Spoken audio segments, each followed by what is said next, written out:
Coming up on this episode of DL Weekly, it's more expensive to visit the resort as of last week. Hours at the parks are shrinking. Another Michelin-Star chef is coming to downtown Disney. Reclaimed and Reforged is coming back to Savi's. Eastern Gateway project progress. James joins us to share our experience at Universal's Epic Universe and more. DL Weekly starts now. Hello, everyone. Welcome aboard the DL Weekly podcast. Please lower your head and watch your step while boarding. If this is your first time listening, we hope you'll check out our website at DLWeekly.net. If you have more time to spend, becoming an official weekly tier at DLWeekly.net/support is an especially good value.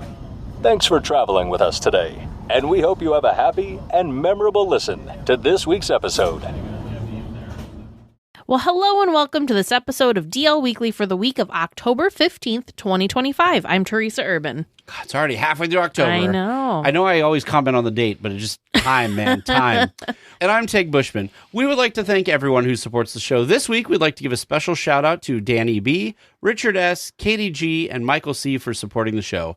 If you'd like to help support the show, get ad-free versions of each episode, access to our supporter-only chat, and a bunch of other perks, we have our annual ornament exchange coming up after Halloween ends here. You want to be part of that? That's going to be going out at the beginning of November for us to have in December, but time for people to buy and ship and all that stuff. Head on over to DLWeekly.net/support and become an official weekly tier. Now let's get to the news. Extra, extra, read all about it. DL Weekly reports from intrepid correspondents Tage and Teresa. You heard it here first, ladies and gents. Breaking news!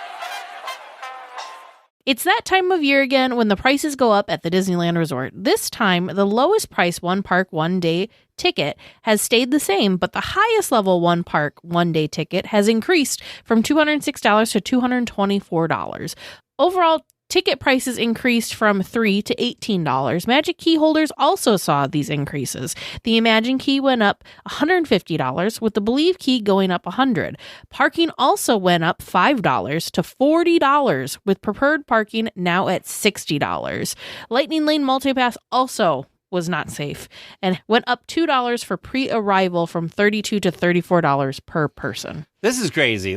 Obviously, we're used to the fact that ticket prices go up this time of year. Yeah, it doesn't make it any easier. No, though. it doesn't. It is interesting. I feel like there's got to be some metric somewhere, right? That they keep the one day, one park tier 0 ticket at $104. I feel like so they can be like, well, we haven't raised that in a while. So they can say tickets price starting at. Yeah. So the most expensive now in the chart that I'm looking at here is a 5-day park hopper that went from $616 to $655. Ooh. So those Magic Keys are looking like a better value. You know what's wild? I was thinking about this. I was talking with someone after this happened and was reminiscing on. So the first ever annual pass that I got was in 2019. It was when we were there for the D23 trip. Remember, I was so happy. You took a picture of me by the ticket booth. I was so excited about I think your photo physical for concierge is you. Yes, it is. With that pass. I was so excited. So what? Yeah. So anyway, so here I am. I still have the little card. I was so excited. Do you remember when we got that? It was, I don't know, like four something or $5. $4.99 or $5.99 somewhere in there. Yeah. Yeah. It what a 5-day park hop. It's less than what a 5-day park hopper is now. Isn't that wild? That is wild. But I'm looking and that was 2019. That wasn't that long ago. I'm looking at things like what's interesting is the two lowest Magic Key tiers, the Imagine, the Enchant, they didn't change at all. So they're still $5.99 and $9.74. But Believe and Inspire went up. So, I mean, if you get a top tier Inspire Key right now, you're looking at just shy of $1,900, which I know it's a shock for all of us. I remember, you talk about your first pass. I know. I know it's like almost 25 years ago at this point, so whatever. But my first annual pass was $229, and it was the premium pass. Yeah. Included parking, included tons of discounts. And I understand, I sound like an old person, 20 years ago. But I still think, even though we're not used to these prices, if you add up all the stuff that you get from Disney, you get an entire day of entertainment and attractions and stuff. And if you go as a key holder, especially if you go multiple times in a year, I do still think it's an incredible value if you utilize it. I understand that it has been cheaper before, which I agree, obviously. But also I feel like you used to get more, which we'll talk about in our next story. But like things like even right now, before we talk about prices or hours or anything, is like we still don't have a show in the Golden Horseshoe. We still don't have a show in Fantasyland or in the Hyperion. We don't, there's a bunch of stuff we don't have that we used to. So it's kind of sad that like prices keep going up, but it seems like the perceived value keeps going down. Yeah. No, agreed. Well, speaking of prices going up, park hours are expected to go down this holiday season. Mm-hmm. Disney has notified employee unions that overall staffing hours are being reduced, which may result in the parks closing 1 to 2 hours earlier on some nights. Earlier this year, it was announced that early entry, which was a half an hour, so if you stayed at an on-site Disney hotel, you got to enter a half an hour early. That is being discontinued starting in January. So with the 1 to 2 hours, imagine, so like right now it's pretty typical, especially during the holidays, that Disneyland closes at midnight. California eventually will close at like 10 or 11. But now with this new thing, Disneyland might close at 11 instead of midnight, or maybe even close at 10 instead of midnight. And DCA might close as early as like 8 or 9, which is crazy. So as we record this today, the calendar only goes out to Tuesday, November 25th. But we do have DCA open 8 a.m. to 10 p.m. What day of the week is this? Tuesday. Okay. And then Disneyland is 8 a.m. to 12 a.m. So as we're recording this, end of November is still looking all right. But that's like right before Thanksgiving. Right before Thanksgiving. So let's go like 2 weeks earlier than that. Yeah. So on Tuesday, November 11th, we've got Disney California Adventure is open 8 a.m. to 9 p.m. with Disneyland closing at 10 p.m. So yeah, those shortened hours are already kind of creeping in. So that's something to be aware of, especially if you're planning your next trip, to kind of make sure that you're aware of these hour changes so you can plan accordingly. This is making rope drop that much more important to be at, because there is not going to be as big of a late night, low wait time window as there normally is. Which is someone like me who loves Disneyland at dark is a bummer. But the nice thing though is, remember, there's more, like, it's darker earlier. Yeah. So you still have more, you still have a good chunk of dark nighttime feel in the park. I know the answer, but I'm going to ask this anyway.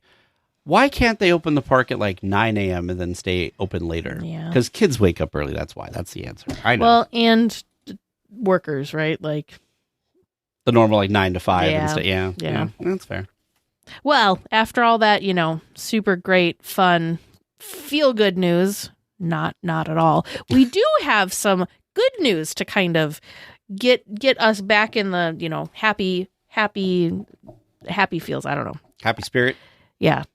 I don't know. Bring some magic back to tickets. I'm still very sad about all of the news, but we do have some positive, some good news that there is going to be a new ticket deal coming out. So this is going to be a 3-day park hopper ticket deal for 2026 California residents. And again, that's California, all of California, not just Southern California. So the new ticket deal is going to be for as little as $83 per person for day. So the 3-day ticket is going to be $249. So that's not a bad deal. If you were to get it with Lightning Lane Multipass, then it raises the cost to $351. But the California resident ticket offer will go on sale December 3rd, and just right in time for Christmas gift giving season. And it's good for visits January 1st through May 21st of 2026. That $249 3-day park hopper deal, that's actually a pretty decent price. I was going to say, what is the 3-day now? $535. Ooh. So you're saving a lot. Wow. Yeah, I got the chart up still. A 3-day park hopper, the new price is $535. Wow. So you are saving a ton. So if you live in California and you're going in the new year up until May 21st, this is the deal you should get. This is the other kind of cool thing, too, is that the tickets, they're very flexible, these tickets. So you could, of course, use them, day 1, day 2, day 3, boom, boom, boom, right in a row. But they can also be redeemed on separate days throughout the offer period. That's really lenient, because usually they're like within like X amount of days of the first time. Mm-hmm. Yeah. Mm-hmm. Huh. And this is all information on the Disney Parks blog website. So, of course, we will have the link in our show notes if you want to learn more. The other thing, too, don't forget your friendly concierge because we can help you book and take advantage of this really awesome offer as well. So I have a question, though. Yeah. So, like, I feel like we're getting mixed messages. Why is Disney raising the price and then having a ticket deal? Yeah, I don't know. I feel like they probably do these types of things to, like, I don't want to say lessen the blow, but try to be kind of like what we just did. How it's like, oh, not good news. But silver lining, like, here's something positive to think about, and maybe it'll help you forget the other not so great. I don't know why they do it. It doesn't make sense. Yeah. Interesting. Well, usually they do these type of like from a marketing standpoint, I feel like they do these type of ticket deals because like this is an area that they are expecting or they're not seeing like the level of pre-booking. Mm-hmm. Like there's not a lot of people that have signed up for vacation packages during this time and they want to like fill out those rooms, fill out the parks. Because the idea, right, is like if you're Disney, if you're a theme park and you run motels and hotel, all the stuff and parks, you kind of want to have a consistent, like, you want to have all your rooms booked, theoretically. You want to have like your park full, like, because that's like the best money option or whatever. Yeah. The other thing I'm wondering too, because since this is like, right, a targeted offer for California residents, is I wonder if they're seeing a decline in people re-upping their annual passes and their keys.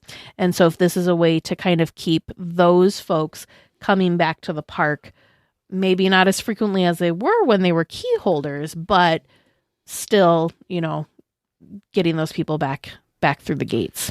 Well, because I mean, I know I don't know if we've talked about this on the podcast, but we decided to let our magic keys this last time lapse just because we haven't been able to make it out enough to make the magic key make sense cost-wise, which is wild considering the costs of the tickets now.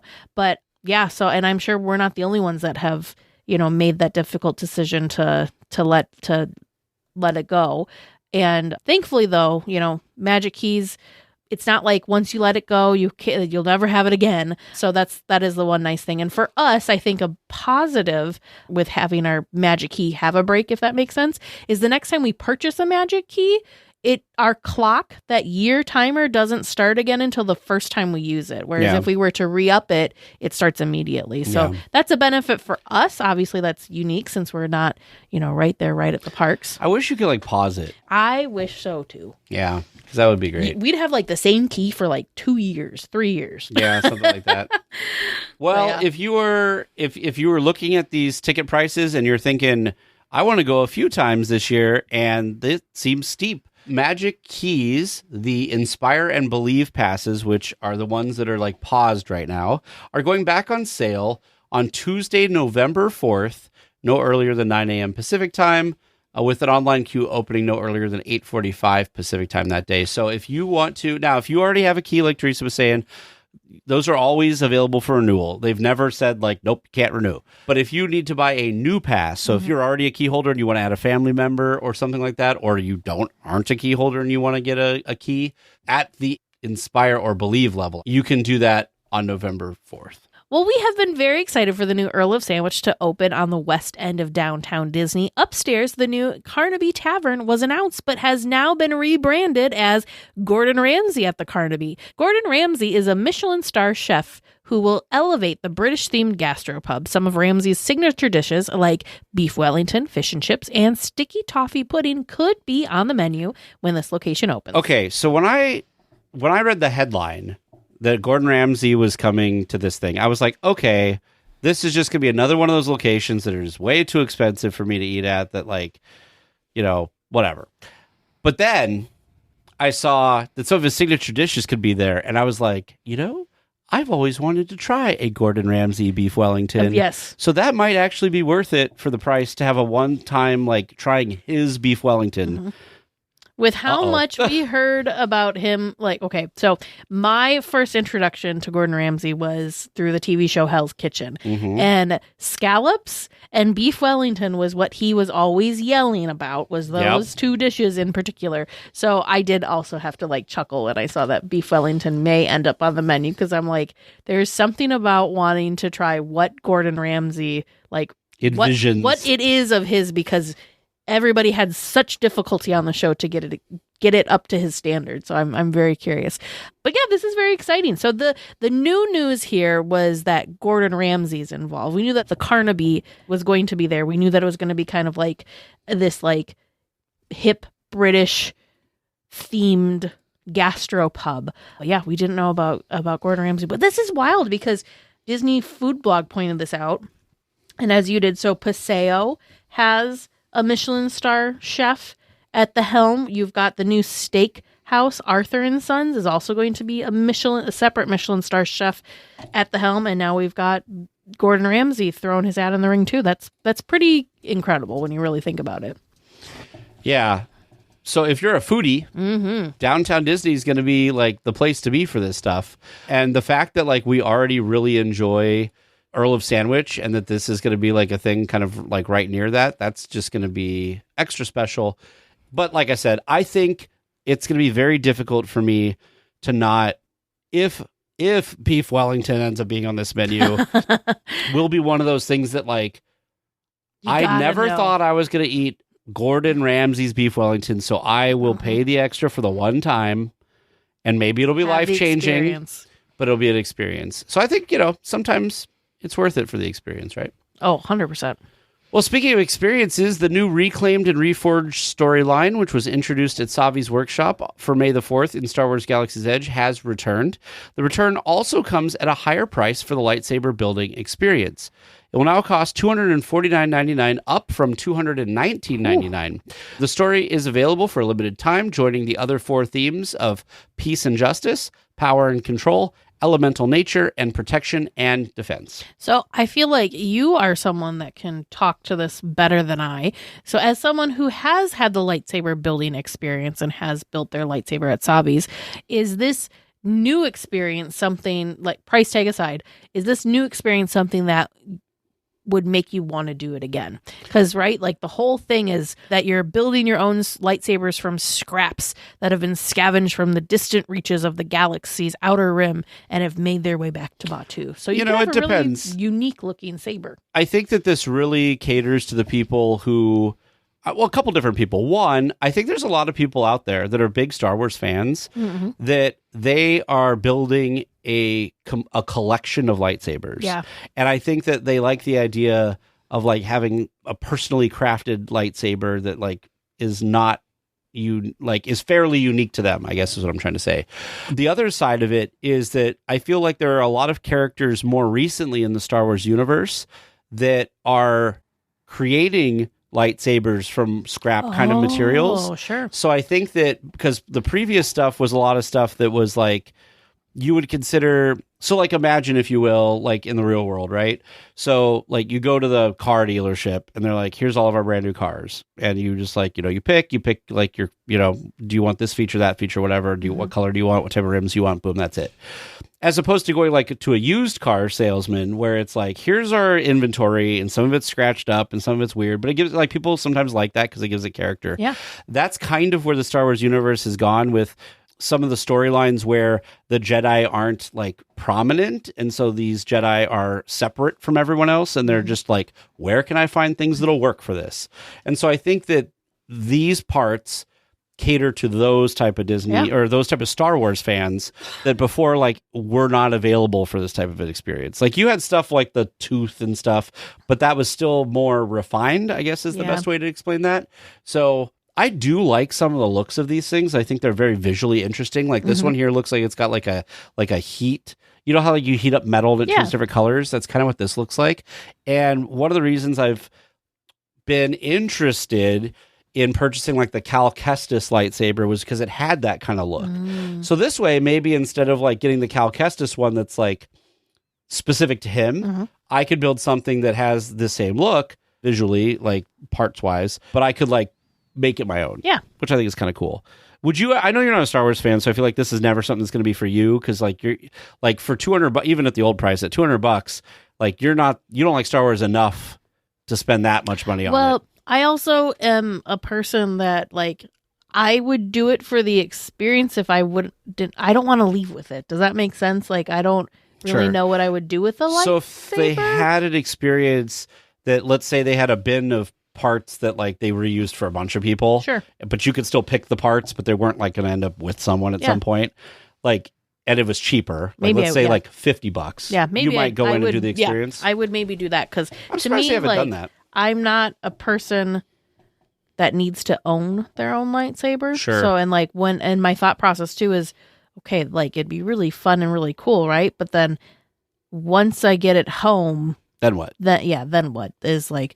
Yeah, that's me. But I know that people, like, there's other people that love this and, like, use theirs and probably have them on display and all that. And bring them to the parks all the time. Yeah, like, and I think that's great, but that's just not me. Those people probably think that it's weird that I have however many ears that I have now. Why? Everybody's got their thing, right? Why do you think Disney hasn't come up with some way? So, like, for instance, like the droid building, you as a guest can stand and watch someone build the droid. Mm-hmm. So you can kind of get that. This is more of like an intimate experience. Why do you think Disney hasn't come up with like what I just described, where you don't get to keep it at the end, but you can go through like the experience of it all? Do you think they sell enough that like it's busy enough? They must. Okay. That is a good point though. Like I'm curious how, like, what has the demand for lightsaber building been since Galaxy's Edge opened to today? Like, have they seen it? When we're there next week, maybe we need to kind of look over there and see what the... over there for a little because while? Everybody hangs in the courtyard before they go into the experience. So I'm curious, like, what is that? I mean, I feel like the last time I paid attention to it, it was a full courtyard. Yeah. So I feel like there's still a lot of people doing it, which is great. It's a neat experience. Like, I'm not... Like, I like Star Wars. I wouldn't say, like, I'm, like, a Star Wars super fan necessarily. Mm-hmm. But I was like, it was a moving experience, which like is kind of a big deal for me.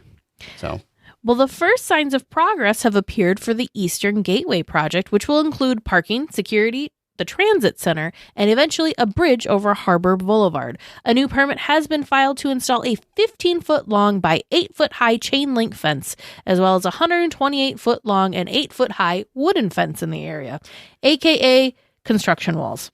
Yeah, so this was so funny because I saw this reported a bunch of places, and they had like, of course, the headlines for these things are like, permits filed, stuff's happening, and I was like, ooh, what is it? I click on it, and I'm like, what is it? What is it? And they have like the concept art of the stuff, right? And I'm like, oh, and then they're like, it's to put up a fence. Yeah, but that's they got to start somewhere, Tage. Okay? I know, but the fence is a big. I do. The think headline made me think it was a big deal, and I'm like, oh, it's a fence. It is kind of wild to me that that a permit needs to be filed, right, to install the construction walls. But well, the wooden fence I feel like is something that maybe is a little bit less less more temporary. Permanent. Yeah, that's true.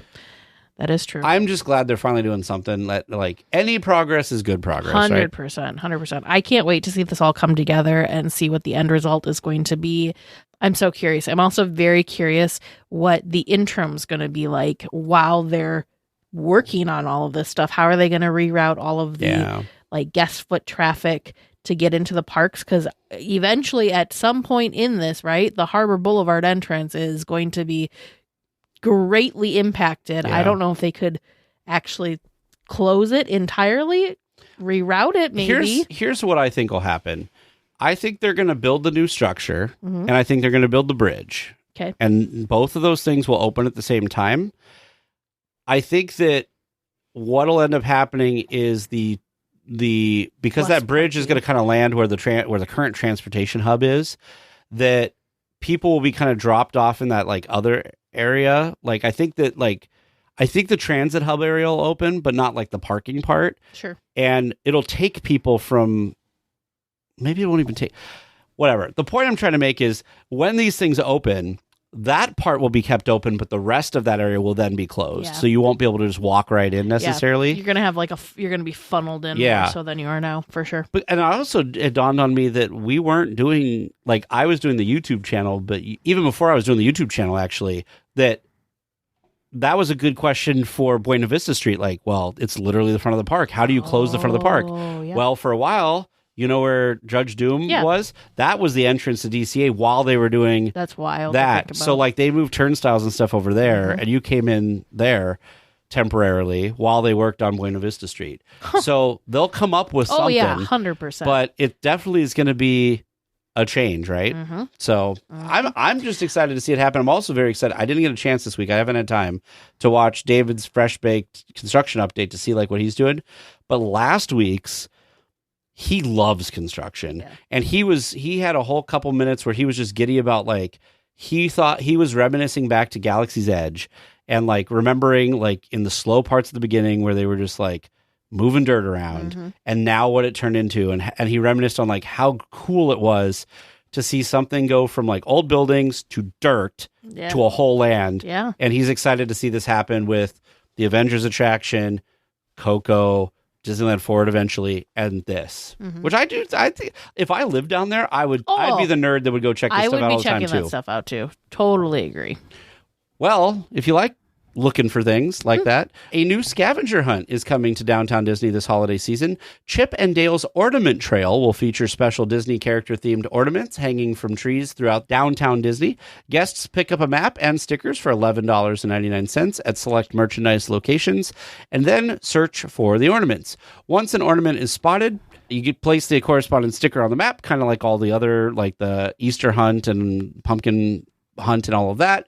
Once all the ornaments have been found, return your map to a redemption location for a holiday keepsake.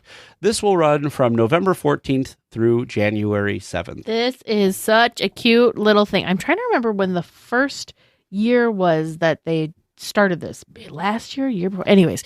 But I don't remember this, so I'm excited. It's newer. Sure. I don't think it's brand new this year, but it is newer. Because the photo that they showed here of those ornaments were the previous years, which, how adorable. The thing that I really like about this, obviously, I'm a big fan of all the scavenger hunts that they do in the Disneyland Resort area. I just think that's a fun, different way to experience and explore the parks. But I just really have enjoyed the prizes that come along with this. Last year was the first year. Okay. Yep. The prizes that come along with this, because like it's an ornament hunt and your prize at the end is an ornament. I just love that. I know like Pluto's Pumpkin Pursuit has had all sorts of different things, some good, some not as good things that you could win for doing that experience. But there's something about this that the prize is part of what you're doing. I just think that's so fun. I think it's neat that you end up leaving with a souvenir, but also there's like an activity with it. You know what I mean? It's not like I have this ornament now, but it's like I had a fun afternoon or however long it's going to take you to like find all these things. And at the end, I got the ornament. So like it reminds me of that experience instead of just like, I thought it was cute. Right. And I don't know. I'm glad that I wasn't there for the holidays to do this, because what they had last year for ornaments, I don't know which one I would have been able, I don't know what I would have picked. At the very least, I would have left with two. I feel like you would have had to have gone with either Mickey and Minnie or Chip and Dale. It would be very difficult to just pick one of those four ornaments because they're two pairs. Well, yeah, you're right. Like if you would have had to buy two of them. I would have had to buy two. And then I would have been having a hard time deciding which two. So I probably would have just gotten four. That's how they get you. That's how they get you. Actually, I don't remember how much it cost. I probably would have talked myself out of getting all four if it was like $20 an ornament. Sure. You don't need $80. Well, they're $12 for the $12 for the thing? Yeah. Well, not terrible then. So $48, $50 for the four? Could be worse. That's pretty accurate. I up, down, touch the ground. I think of things to chew, like honey and milk and chocolate. With a hefty, happy appetite, I'm a hefty, happy poo. A rumbly in my tumbly means it's time for snacks. Well, this week in Snack Chat, we are continuing our time through the downtown Disney area, and we're taking a stop over at Salt and Straw. I feel like a bad Disneyland fan. I have never been to Salt and Straw. Have you? No. We need to go try it. Mostly because they have cool stuff. They have all sorts of stuff. Because this is the place that has all the crazy, like... Double bubble toil and trouble. Come on, they've got all sorts of fun stuff. But this is like the big ice cream things, right? Yes. Yeah, I think the thing is I'm so intimidated by the large, like, I just know I wouldn't finish it. No, you're thinking the crazy shakes. This is not the crazy shakes. Oh. This is just an ice cream shop. Okay. You're because thinking I like always Black think Tap with the crazy shakes. That's what I'm thinking. No. See, I confuse these because they're both like ice creamy, right? And yeah. Because Black Tap does burgers and stuff, but also the crazy. Okay. Anyway, Salt and Straw. What do we got? So I want to talk about the seasonal flavors real quick, since we will be there and might remember to go over there and try some of these. Like we don't have enough on our list. And come on, the names are fun. So really, that's why I want to talk about them. But with the first one, the Great Candy Copia. It is a trick-or-treater's bag of chocolate candies dumped into our salted butterscotch ice cream. That sounds I love kind sweets, of delicious. But I also feel like that'd be a stomach ache. Could be. Or we've got the creepy crawly critters with a swarm of edible candy-coated critters scattered throughout sweet green matcha ice cream. They've got the double bubble toil and trouble, which is what V's vegan, right? Yep. A blend of pineapple, banana, and pear in coconut cream spiced with vanilla and cinnamon for a just like bubblegum flavor. Oh, interesting. I'm intrigued by that. Yeah. Because I like pineapple, banana, and pear. Mm-hmm. And coconut. Okay, this might be the one that I have to try. There you go. We haven't even gotten to the classics. It doesn't sound like a stomach ache. What else do we have for seasonal flavors? Sorry. Yes, we have the jack-o'-lantern pumpkin bread, which is a secret family spell of pumpkin bread hunks folded into pumpkin spice ice cream, streaked with cream cheese frosting. Ooh, that is a pumpkin lover's paradise right there. And Essence of Ghost, which is a haunting combination of scotch-infused sherbet and dark chocolate ice cream. Ooh, Vern would try that one for sure. Okay, so classic flavors. We've got sea salt with caramel ribbons. We also have a double fold vanilla, honey lavender. Ooh.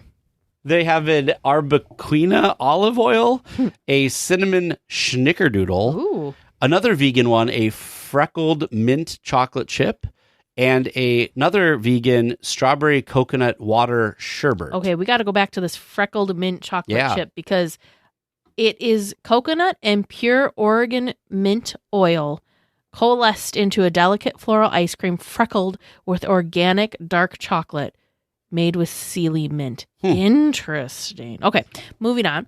I think I would maybe try this one because I like the name.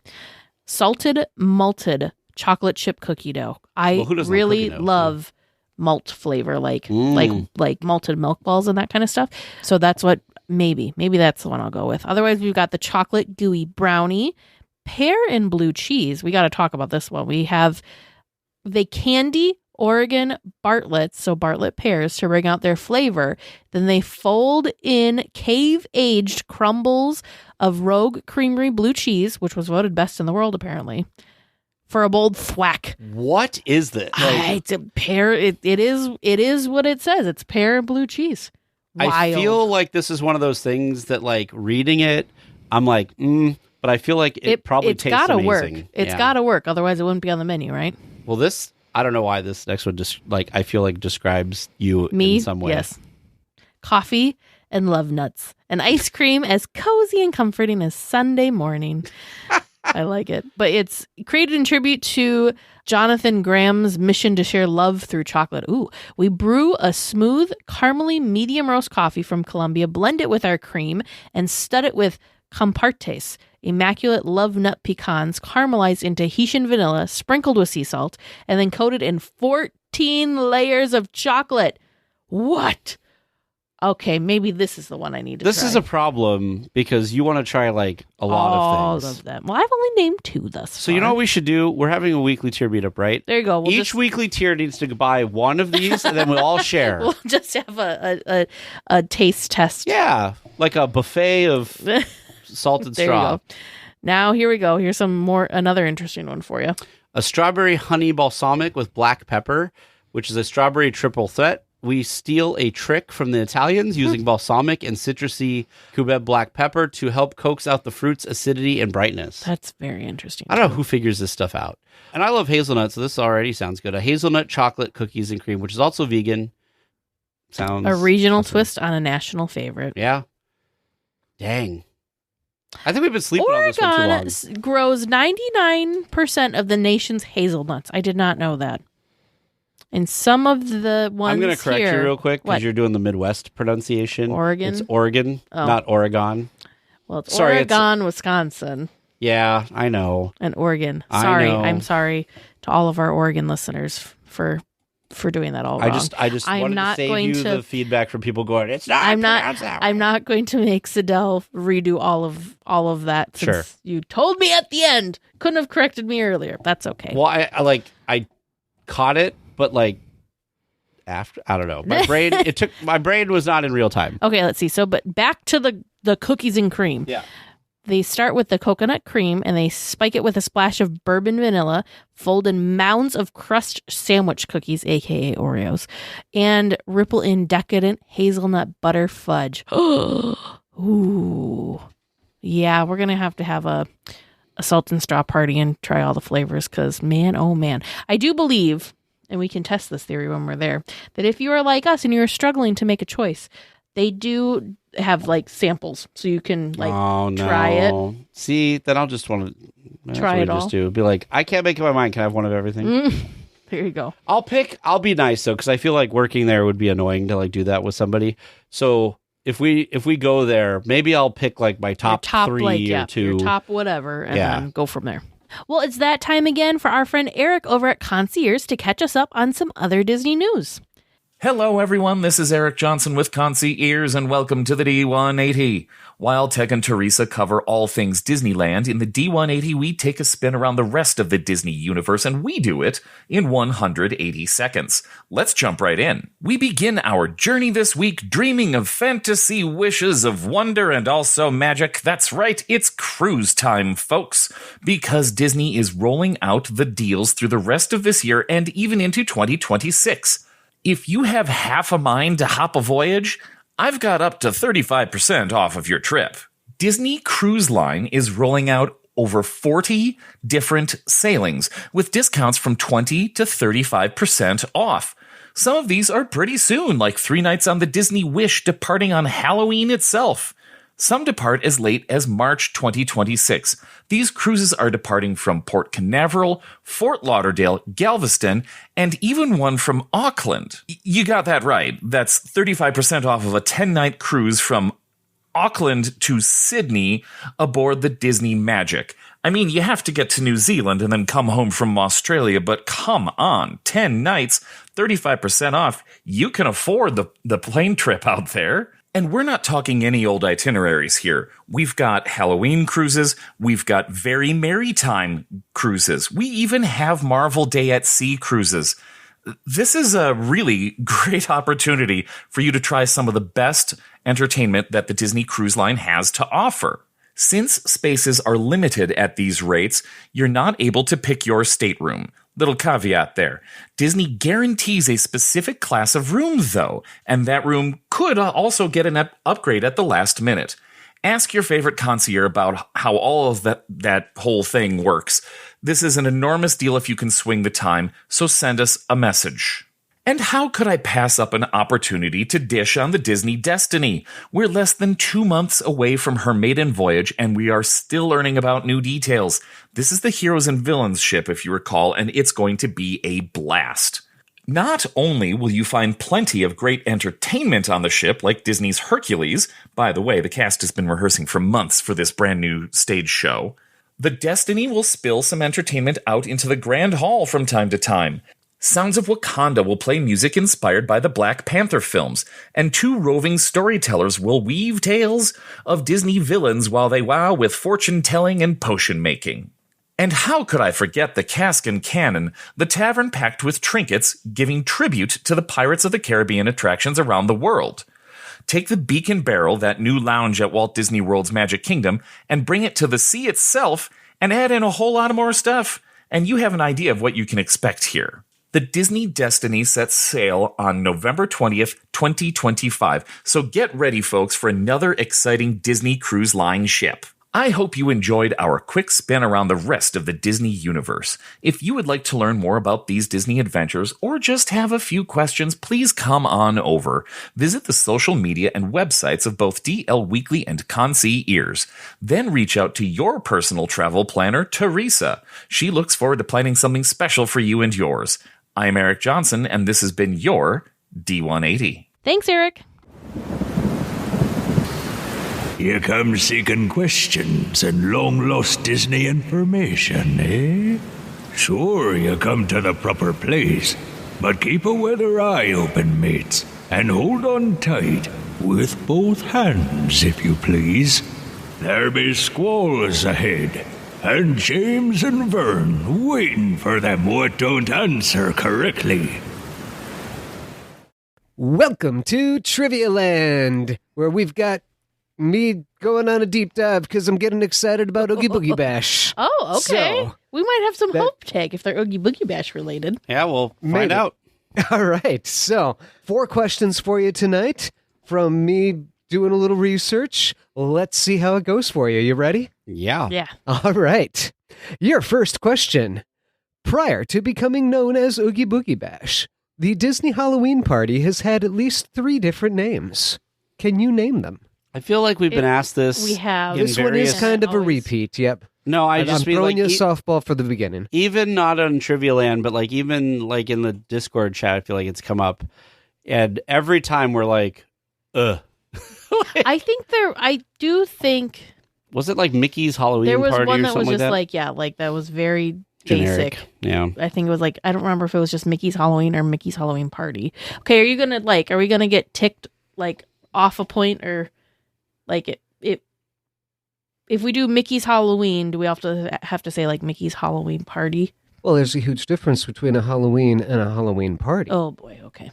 I'm going to say Mickey's Halloween party. How many are we trying to guess? Just one? 3. 3? At least 3 that I was able to find confirmation on.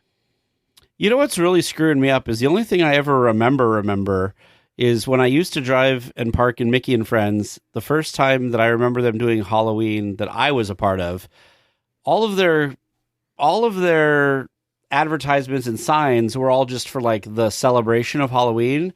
So I always think Halloween time, and I'm like, nope, that's like the whole thing. Yeah, that's that's not a not the party. That's party. just the season. I think there was also like Mickey's Trick or Treat, That sounds right. and I want to say that at some point, I know that Walt Disney World's is Mickey's Not So Scary Halloween Party. I think there was something very similar though, that it was at Land. So I'm just gonna say Mickey's Not So Scary Sure. Halloween Party. Yeah, Mickey's Not So Scary Halloween Party. I'll jump in your treat sack on that one. Okay. So, are you saying Halloween but not party? No, Or Mickey's Halloween party, party? Mickey's Trick or Treat, Okay. and Mickey's Not So Scary Okay. Halloween Party. Halloween party. I Not ran so out of- scary Halloween party? Mhm. At the last one. Yep. Okay. Final answer. It's what you're getting. Good enough. Alrighty. Your second question.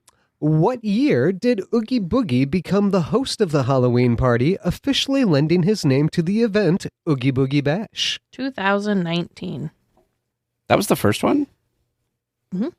Is that your I final went answer? to the first one. Yes. Final answer. And I'm- Tag, are you going Oh, to... wait. I'm going to Write say that on your calendar? 2018, even though I probably should go with Teresa. But I'm going to go with 2018. Division in the ranks. I like it. Yeah. Well, we'll see if fortune favors the bold or not. Right. When we're in Oogie Boogie Bash, we'll go to Villains Grove and we'll travel the treat trail. Along the treat trail, we will visit 8 separate worlds where Oh. we'll meet the Disney villains, including Dr. Facilier, Frollo, Scar, the Wicked Queen, and others. Can you name the different worlds? World. What if Well, yeah, can I like name the little areas? But like, can I name like Frollo is the first one. Right, but the spot that he's in that has a name. I don't know if I I knew don't that know they what had the names. names are. Are they names like Tugley Wood, I think, is where we see the Cheshire Cat. Are they like Tugley Wood, Vern? Or like the actual name of the trail when it's not Halloween time. Like what? Like the part of the trail. Like I'm sure Sure. While you're walking along the treat trail in Villains Grove, each character is in a named little world. Huh. Like So it must I will be on, give like, you the a map. freebie. You will find Frollo in Frollo's Sanctuary. Okay, so he's in the sanctuary. I think Cheshire Cat is in Tugley Wood. Is it the Rose Garden? The Rose Garden's where the Queen is, we'll Yep. say, but I think the Queen was one of the ones you gave us, right? No. He gave us I mentioned that Queen the of Wicked Hearts? Queen is somebody that we will say, but I didn't tell Yeah. you the name of her world. Oh, okay. so it'd be So like the Rose Garden, right? Or something? Or the yeah, Rose Garden. The Queen of the Queen of Hearts Rose Garden. Yep. What's the like one that has thunder and lightning? Like what's that? What's Hang the story that goes with that? That is Snow White. That's the evil queen is over So there. is that like the Forbidden Forest sure, or something? We'll say the Forbidden Forest. Is that what it's called in the movie? Though? I don't remember. Or the right now. dark? Did you say that it had lightning in that forest? Yeah. Oh, the lightning. And it was the Wicked Queen's lightning forest? Vern's trying to give it to us, I A think. not very creative name, if that's what it is. And I guess we're trying to Vern's Sure. being nice and giving us a softball. Okay. Okay, Maleficent. What do you think her little, like, her thorn? Like, because, right, it's a bunch of thorns that are growing up the waterfall area. That's the Maleficent one. Thorn patch? Sure. And then there's like scars. Like there's all the Hyenas. there's the Oh, yeah. what is that called? Oh, that's the elephant graveyard in the movie. So maybe that's... Could be the same thing. What do you call those things that are? Those are like vents. They're like heat vents. You're not going to call it that, but okay. Yeah, because they're not like geysers, because it's not So you're water saying coming scars in out. the elephant graveyard? Yeah. Yeah. Okay, how many do we need to have? You need a total of 8. 8 total. 8 total. Okay. We have 4. So we have the Cheshire Cat is in Tugley Wood. Queen of Hearts in the Rose Garden. Yes. I've got 5 from you. Okay. Okay. Who else do we have? We've got What's the like one that we say it's like we're dying. going to heaven? The don't like the go towards the light. The ending. But what is that? I don't know what that one is. I really don't. So we also have Dr. Facilier. There's also the lasers. It's round. What There's do you also think? the lasers. Isn't that in the rain? It's past the Oh, storm. it's past the storm. And then there's like the weird lasers. Okay, so let's think of Dr. Facilier first, because we know Where's that at? that's the one that's on the ground. And it's like all of the little like voodoo dolls are like, it's like a projection onto the ground. Well, Dr. Facilier's other side. The other side. Yeah, there you go. Does he have friends there? Oh, yeah, friends on the other side. Okay. So friends on the other side? Vern is in a Where very good was mood Vern tonight. last week with our Soren question that we desperately needed all the help? Vern is in a very forgiving mood tonight. Sometimes when I just watch you struggle this much, I have to. So Vern, are you like really excited for this specific thing at Oogie Boogie Bash? Just overall, though. Yeah. It's my first Oogie Boogie Bash, so anytime I'm doing something for the first time, you got to get excited for it. You know? I love this spot. Like I've said this multiple times on the podcast. I would pay the ticket and just stay in this section the whole night and be happy. Biggest pro tip, I know you didn't come to Trivia Land for pro tips, but biggest pro tip we have about this area, do not rush through it. You're going to feel like you're in line and that you need to like keep ahead, There's no line. keep with the Yeah. person ahead of you.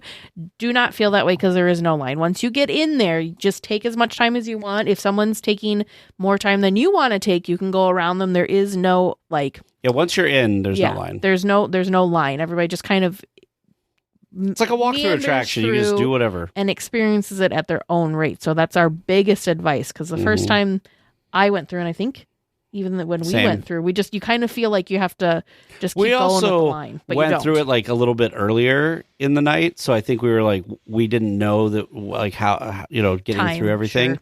Also, it's one of those things that, like, it's okay to do this like towards the end of the night too, because the line is way shorter towards the end of the night. Also, usually when Oogie Boogie Bash starts, like, it's not that dark yet, so I would definitely recommend like wait until it gets darker. Like, this is obviously dark. They used to have this. Now I don't remember if it's still there or not. They had like the will-o'-the-wisps were like floating along at the end where there's like that big log that you could like walk through. I remember that the first year, but now I don't remember. Have you seen the little will-o'-the-wisps? I don't even know what you're talking about. Can I Google? I'm going to Nope. Google will-o'-the-wisps. No Googles in They're from Trivia Land. Brave. They're like these little floaty blue things. Oh, okay. Yeah, what I needed you to do is put it in context of what movie it was from. Oh, okay. Okay, there we go. Do you remember seeing those? So I know that they were there something. the first year because they had that log that you could like crawl up and over and under was like it was all over on that, and that area was open. But now I don't remember if that area's been open since. The end, the like death scene or whatever. There's like candles and stuff up in the thing too. Like what? So what is that sequence supposed to be? I don't know. I don't know what villain And the that's lasers. supposed to be. Same thing with the lasers. The only thing I can think of with that is like rain, right? But Well, we already that's that have other yeah, scene, but we already yeah. have the rain section. I don't know what that last area is supposed to be. I That's think I where just the get too will-o'-the-wisp caught up in how were. cool it looks and don't think about the story that goes with Yeah, it. yeah. I don't know. I'm Who just have gonna we go. missed? He didn't give us all the villains. I did know. you? What I'm asking you. Who have we missed? We haven't. Of all the villains I know, like can think of off the top of my head that are in there, we have them all, except for whoever would be the one of that last area, and I don't know if there is a villain for that last area necessarily. Maybe we just stop while we're ahead. Yeah. Okay. Okay, so final answers. I think so. Locking them in. Do you want me to go through all of them, Nope, or you got them? I got you. Okay. All right. And your final question. Now, the answer that I have comes directly from Disneyland.disney.go. Okay. So if a listener knows different than I know, or if there's any information floating around out there that is contrary to the information that I have, mea culpa, but I am... This is always an interesting way to start a question. I know. This I'm sounds like a loaded going question. with what I can find from Disney themselves. Which rides in Disneyland and Disney California Adventure have received a Halloween overlay this year? In Disneyland and California Adventure. Okay, so let's go with Disneyland first. And we've got Haunted Mansion. Haunted Mansion Holiday. And ride-wise, I believe that's it. And then in California Adventure, we've got Honkin' Halloween, Luigi's. Mm-hmm. We've got Mater's Mater. Junkyard Jamboree, And then we've got Guardians. Monsters After Dark. Mm-hmm. Why do I feel like we're missing something in Disneyland? Maybe it's just because Disneyland has a lot of Halloween decorations, Yeah. but not like attractions that have been decorated, like overlaid. Because I'm like, no, It's a Small World is for holiday. That's Christmas, so that's not done.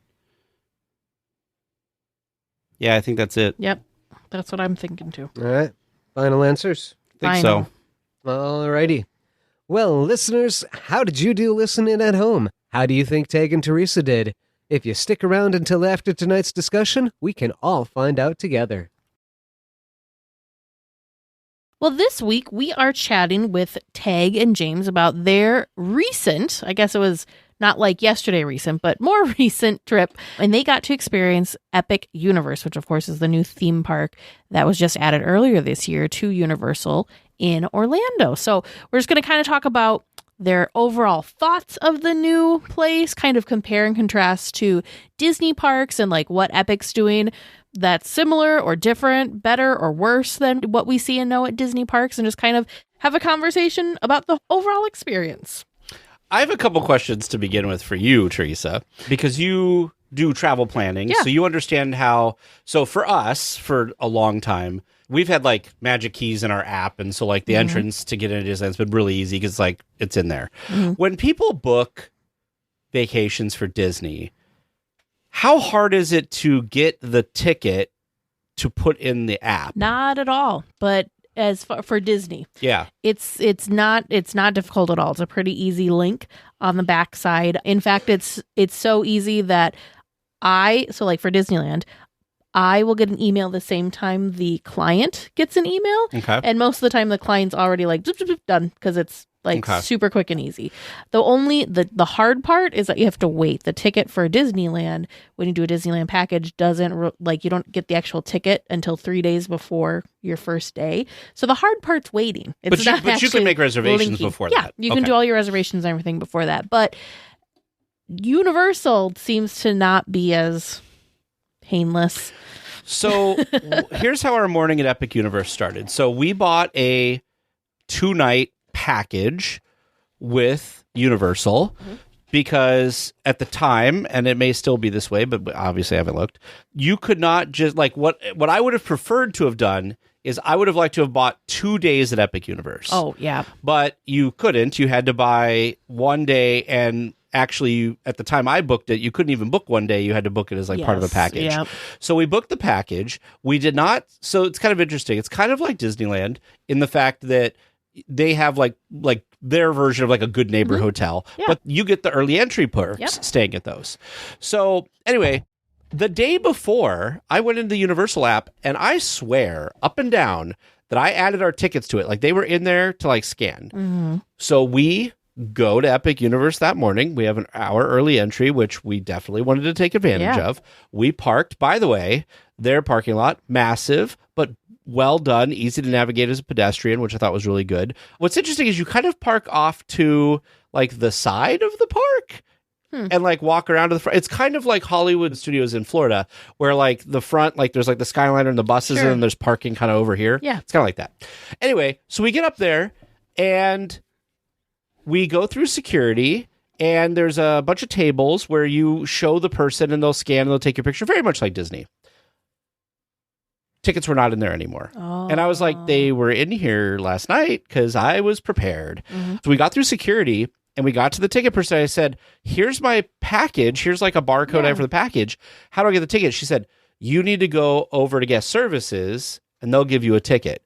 So we had to go back out of security and go over to the guest services window, which didn't take very long. They were able to quickly scan my barcode and give us like a paper ticket. I was able to scan that into the app and everything went fine. But it was just like, it was sad because we were making pretty good time. We had gotten through security. We would have been in 15 minutes earlier. Yeah, and if you would have like known about that ahead of time, we would have gone to guest services first. Yeah, because we waited through some security. So that was kind of the beginning of our thing going in to the park. So that was like the first like weird, like I'm used to Disney where like my ticket, I know where my ticket is. I know what it looks like. I've never had the ticket disappear out of the app. So it's just kind of one of those like first speed bumps. And I was very anxious, James remembers. So anxious. That I was like, we're losing this valuable time. And this happened when we went to Universal Hollywood in February too.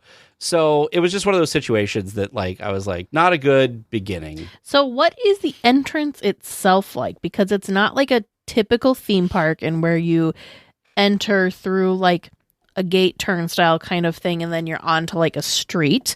You go through, you're kind of in this like open space to then go through a portal. So it's kind of a different reveal, if you will, because the first thing you do is you enter into Celestial Park, which is kind of like their hub, but it's also a land within Epic Universe. Yeah, I mean, it was pretty cool because there's like a really brief kind of Main Street style experience where you got, there's like 4 shops that kind of eat up some space for you to spend your time at and kind of take in just the really nice theme of the park. It's as close as equivalent as what I'd call a weenie is spinning at the top of the gate where it's got like coins that are showing off all the lands to really kind of draw you in, but that's not getting you into the park necessarily. And so that's a really cool photo spot at the end of the night. But otherwise, it's just kind of a nice little central little gathering with the shops until it opens up. And Celestial Park is just feels massive. The park people often told us, like, it's really big. There's a lot to get around, but it didn't feel that big, honestly, in comparison. I think it's nice that it's spread out through the different portals that makes it different. But Celestial Park felt big walking through, and I think that's just because there's not necessarily a lot to it. There's the carousel that's great. There is the coaster that when you see it on the right side, it's there. But otherwise, it's just kind of pools of water and other kind of components. Am I missing something? What I think is interesting about Celestial Park was it doesn't feel... It is a very massive space, don't get me wrong.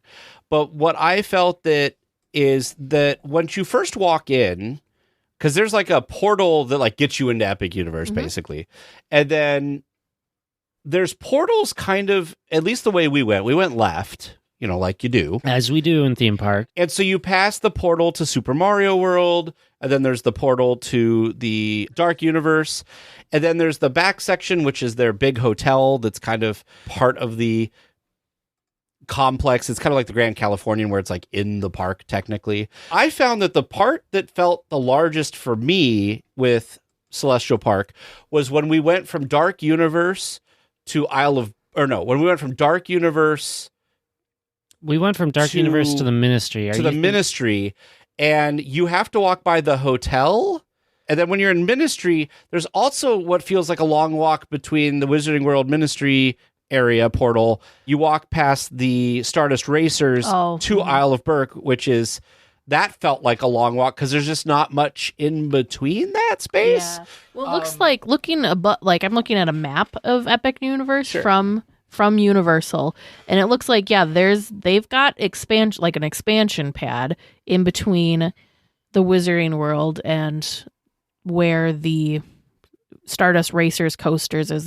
It's just grayed out. There's definitely room nothing. for expansion of these portals. Yeah. Oh yeah. And things are coming. Yeah, and same thing between like Dark Universe and Super Nintendo World. There's a just blank canvas space. So there looks like there's 3 probably. Well, maybe not 3 because I don't know how much you could fit in between Super Nintendo World and the entrance kind of area there. Well, they'll just add on more Nintendo. We'll have Hyrule and Legend of Zelda can finally show up. There you go. Why not? But it is interesting because it's not. It's kind of a hub and spoke, but also not really because it's not like Disneyland, right? Or Magic Kingdom. You can easily kind of jet back to the center because the center on this is like oval, it's a long but the center is your option. Like you go into the portal or you go out the portal. There's no bouncing from one land to the next, so it is a lot in that spirit of what you're talking about, but it's just more walking than a Disney park hub and spoke. Yes, the portals are cool. I think this is a really nice in your face transition of you are leaving Celestial Park and you are going to this moment. It doesn't have the subtlety that you get at a Disney park when you walk from Adventureland into Frontierland into New Orleans Square. You don't have that smooth transition. It is, hello, welcome in, here's the magic. It's like you've been transported. Yes. I will say, though, that what the portals do accomplish is when you go to Disneyland or Magic Kingdom, and you get through the turnstile and you're in front of the train station, and then you walk under the train tracks, and then you get that reveal of Main Street. You get that for every land. Every land. It's so true. Which I think is cool. And they've done a really good job, for the most part, especially with Super Nintendo World, that you don't really see the land from you see the portal, but you don't see it beyond that. Now, Isle of Berk has some larger, taller, monument kind of things that you can see because they're tall. Same thing a little bit with Wizarding World because there's a couple taller-ish things. But for the most part, you don't really see into these spaces, which I think is really effective. And the Super Mario World is really effective in the fact that, as opposed to Hollywood, you go up a set of escalators that makes it feel like you're warping through a pipe, which I think is super effective. But I do agree with what most people have said about this, which is if you are just trying to get into Super Nintendo World because you're trying to get to the minecart, Donkey Kong minecart race or whatever. Minecart Madness. Do not wait to go up the escalator. There are to the side, from the outside, you don't really notice it. They've done a really good job of making it kind of inconspicuous. They really have. But you cannot go in the main portal, and usually to the side or another of the portal is it is from the inside an exit, but you can also go in through that way. So that's what we did for Super Nintendo World. The one time that we wanted to get there, we have already experienced Super Nintendo World in Hollywood, so we didn't necessarily need that glorified warp pipe entrance into it to make it work for us. So that was totally fine for us. The first place that we went, though, We skipped Super Nintendo because, like James said, we had seen that in Hollywood. So it wasn't like a lot of people, that's the first place that they go to. Well, we skipped that. Must do, because, Right. So, but you did go back and do the 2 new attractions. We did. Oh, yeah.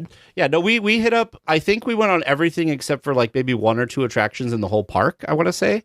So we actually, we did pretty well. We did really well. And it was a busy kind of day, and we can talk about that too if you want. But we went back to Dark Universe first, because this was an area that I think a lot of people don't like head to right away, but has some real, like, a lot of the attractions at Epic Universe people are very excited for. So there really wasn't going to be a wrong decision of where you went. Mm-hmm. You were going to get something pretty cool. Yep. So we went back there, and what was that like, James? It was really cool. Like, it was a great first step through the portal into this old, decrepit, like, German-style town that you would expect for a lot of these monstrous stories. It was just really nice design going into it.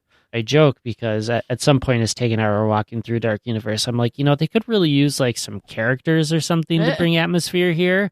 And when I finally said that, which was our second time back into Dark Universe, we turned the corner and there are characters. So there are. Yeah, so the like Igor character was like out meeting and greeting and being super awkward with people, like his character would be. Yeah, and there was what else? There was like the Bride of Frankenstein, I think. We didn't see that one, though. The Invisible Man was out. Yeah, we saw the Invisible Man. Yeah, Igor was out, and there might have been one other one, but I don't remember. So there's also like entertainment that happens in Dark Universe. Did you guys get to see any of the like music? We didn't see any of that. No. So we did miss some entertainment because we were trying to get on all the attractions. We did see some stuff. Yeah. And we'll talk about like our disappointment with one of those in particular. But we got back there, and one of the things that they do in the morning, just for anybody who might go early entry, especially into Dark Universe, Monsters Unleashed is their kind of like big ticket back there. And in the morning, when there's not a lot of people going in, they don't have you go through the queue. They have you go through the exit, basically, because it's a faster transition to get on the attraction. Yep. The problem with this is you lose the story of who the people are in the attraction. So, like, there's a scientist lady who I think is like the granddaughter or something of Dr. Frankenstein. But, like, you don't get that story. Nope.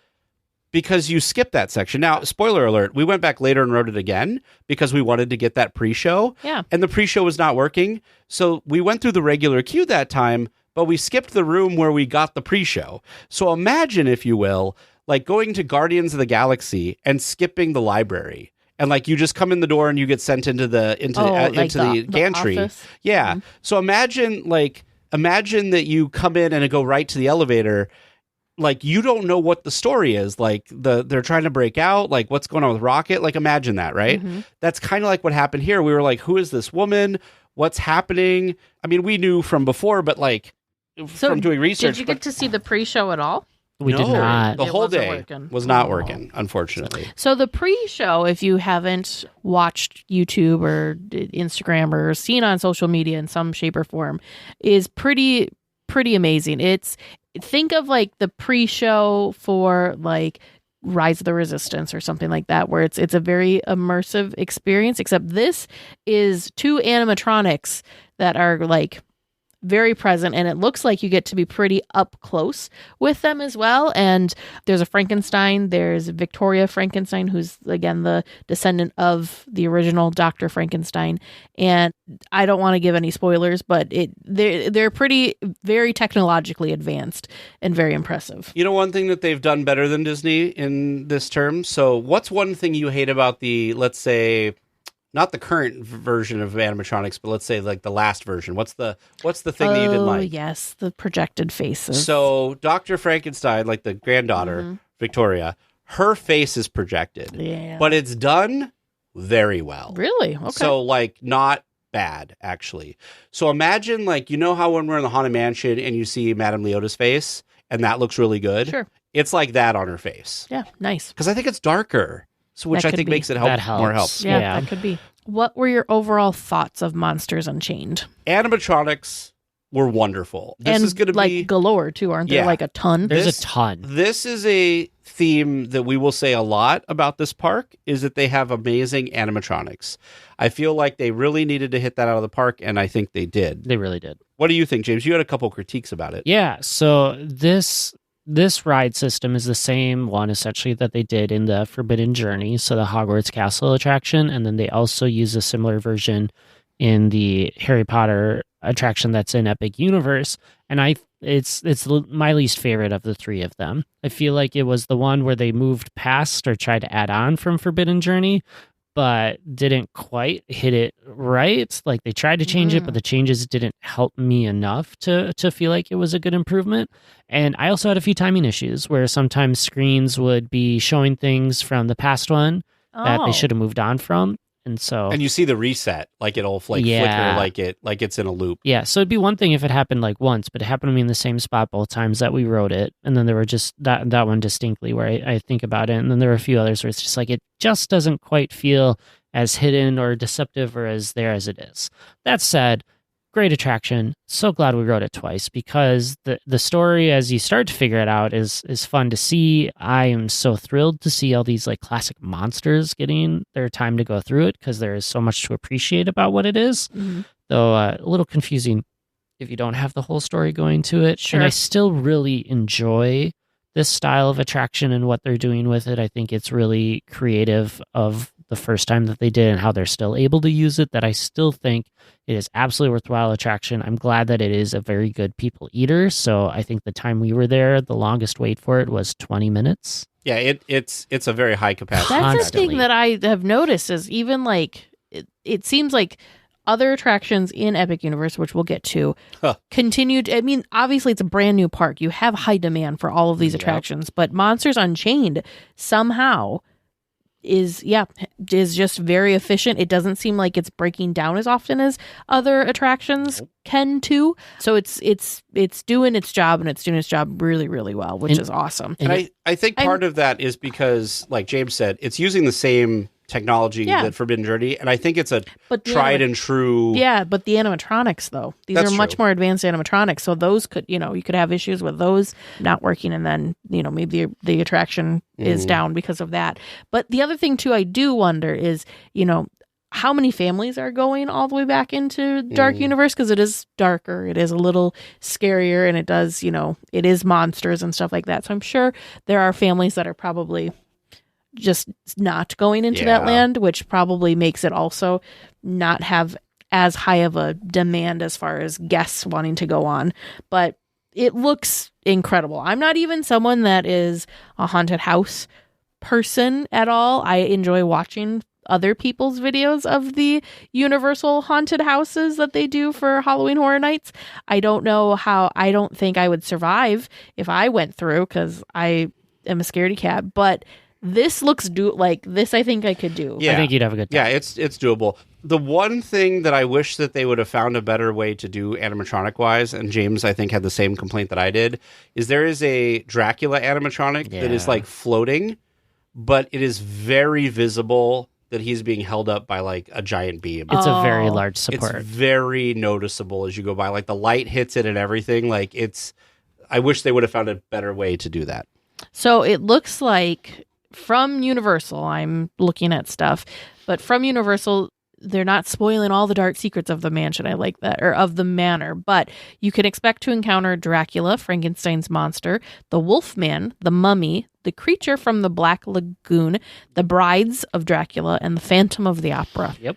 So, dang, I didn't even know there was that many in there. Have you watched videos of Pirates of the Caribbean from Shanghai? Yes. So when Davy Jones is playing the piano? Yeah.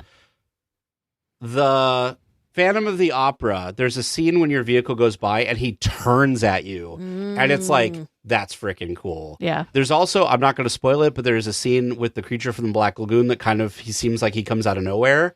Also very cool, like unexpected, like, oh, hey, hello there. Yeah. So that was great. So we're one attraction down. Yep. James, do you want to... Other attraction in Dark Universe is the werewolf attraction. It's a great roller coaster. Good, right amount of thrill.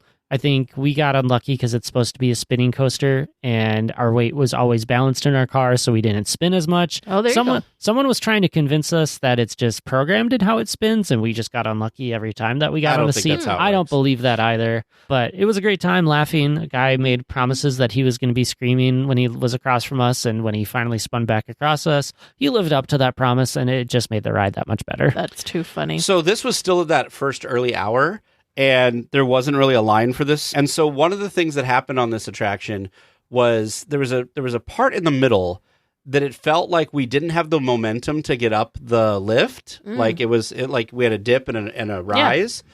And we got most of the way up and then like rolled backwards and then kind of like sat there for a minute. And James and I were trying to figure out, did we not get enough momentum? Like what happened? Or blah, blah, did blah. someone pull a cell phone out because they're very strict about that? Yeah, they're very strict about cell phones. But anyway, so we got off the ride and we're like, well, let's go ride it again. And then that'll answer our question, right? That is part of the attraction. But not as much as we had. Not as much as we had the first time, but it's actually a really great like little coaster.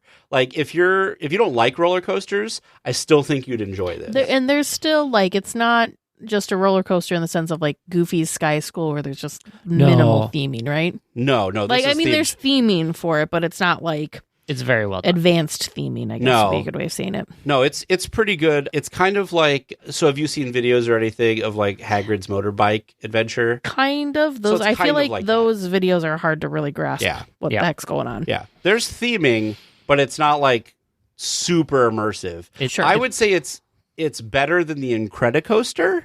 Okay. But not as good as like the Matterhorn. For an outdoor coaster that uses a lot of just space in it, it does a nice job. Yeah. There you go. Yeah, totally. So let's quickly talk about the other things that are in this land. What do you think of like the theming of things like the restaurants, the shops, and kind of like the other things to kind of do an experience in the area? It's a good land for us to talk about that. Yeah. First of all, I would like to say that this is definitely a land that really lends itself to night. Oh, yeah. We did go back later in the evening once it got dark to kind of look at it, but it still kind of worked during the day. They had a lot of fog and stuff in the morning. They have these fog machines and stuff that's really nice. So the atmosphere, wonderful.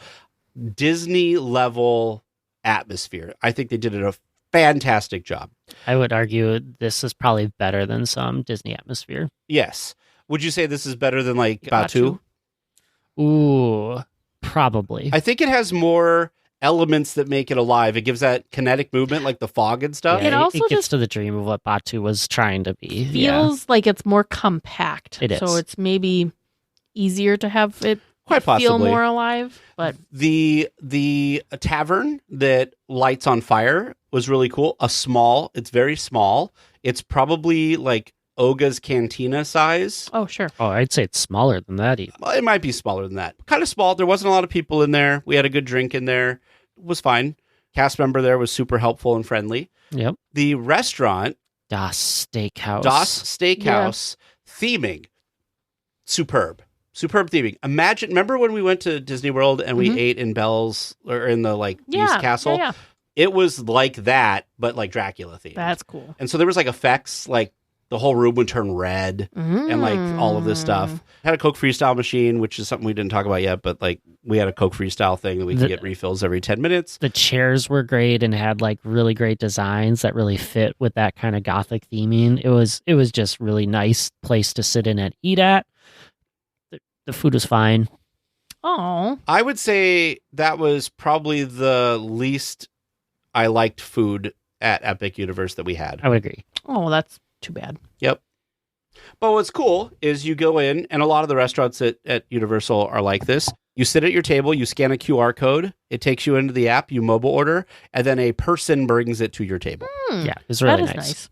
It is nice. We did have a hang up at Islands of Adventure, which we're not talking about right now, but we ordered something at 3 Broomsticks that way, and it was 40 minutes before we got our food. Holy so buckets. something happened. So what's the alternative for people that don't have phones? How do you order if you are not a tech savvy? I think they still had a cash register and a menu off to the side. Yeah. They just really encouraged the app. Gotcha. Did you guys check out any of the shops or no time? Not in Dark Universe.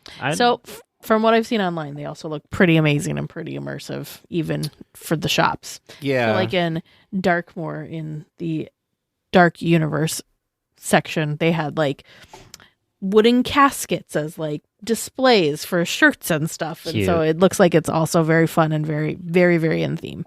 I will tell you, since we're talking about merch real quick, that was my biggest letdown with Universal is I felt that their merchandise was not anything I wanted. Oh. Like, I went into a couple of the shops around the park. I also went into the big shops at the front, like their Emporium, basically. And I was like, in fact, I told James, I said, I really want to buy something. Yeah. But there's nothing that I can justify buying. I think your biggest hang up is you wanted something that was just broadly Epic Universe. You didn't have the affinity for any of the specific portal lands that we went to, that you're like, that is the souvenir that I want to have. And since I wanted Epic Universe and they didn't have much. Yes, since you didn't have that character tie or that specific land that you're like, this is the one that I want to get, because that's what it was. Like, they had small things that really fit that. I think that'll grow and get better as they go through it. But there was basically nothing that was just Epic Universe. That's surprising.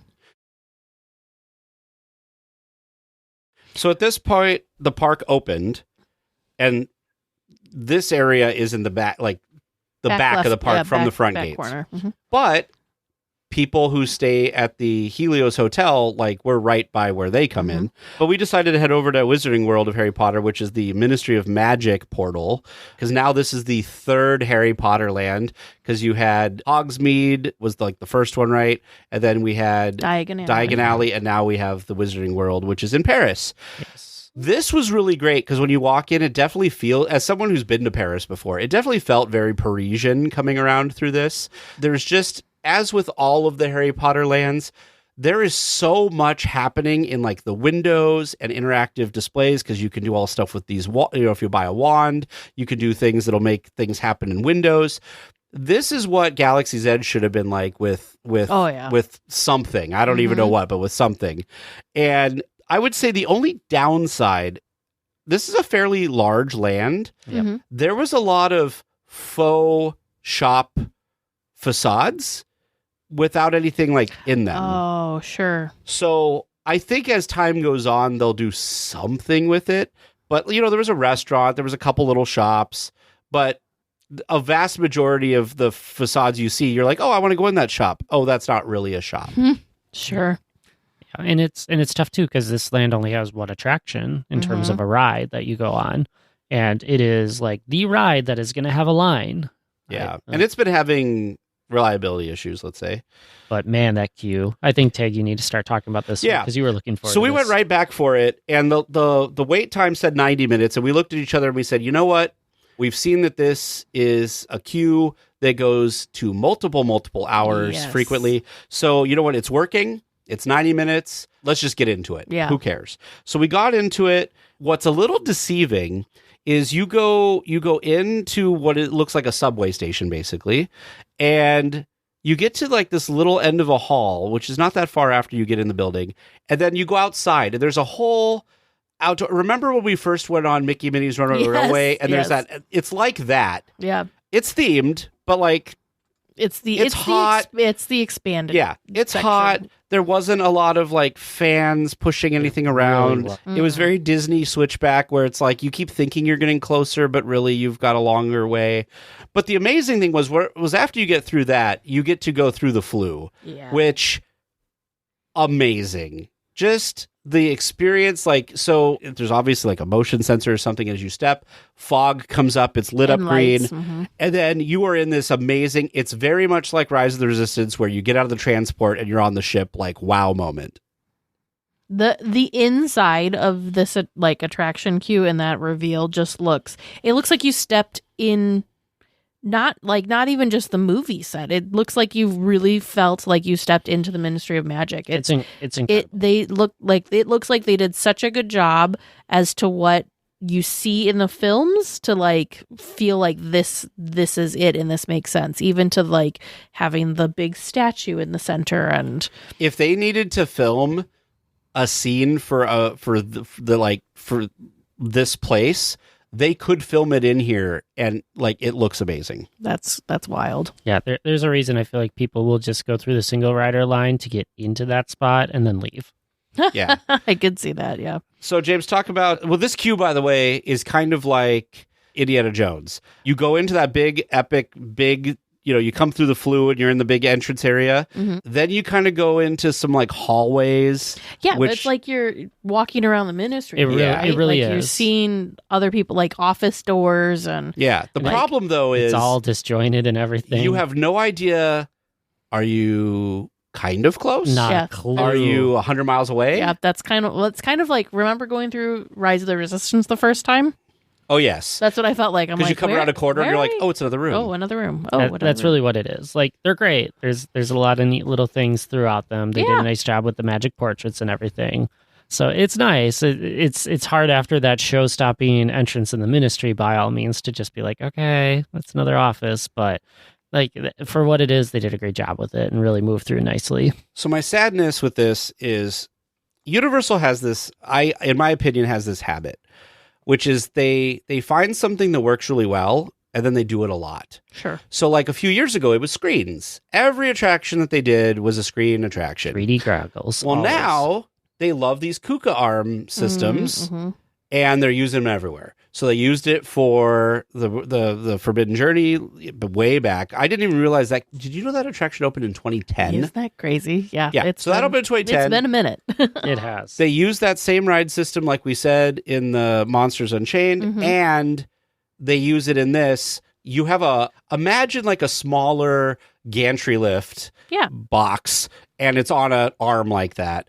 And that's kind of the ride system for this attraction. I thought it was really well done. They did a really good job blending animatronics into screens. They did so good with that. Yeah. Also, the Death Eater animatronics, if you told me that was a cast member that was their job, was to stand there and look like they're shooting wand stuff, I would believe you. 100%. Yeah, I've heard that a lot. That a lot of people don't realize.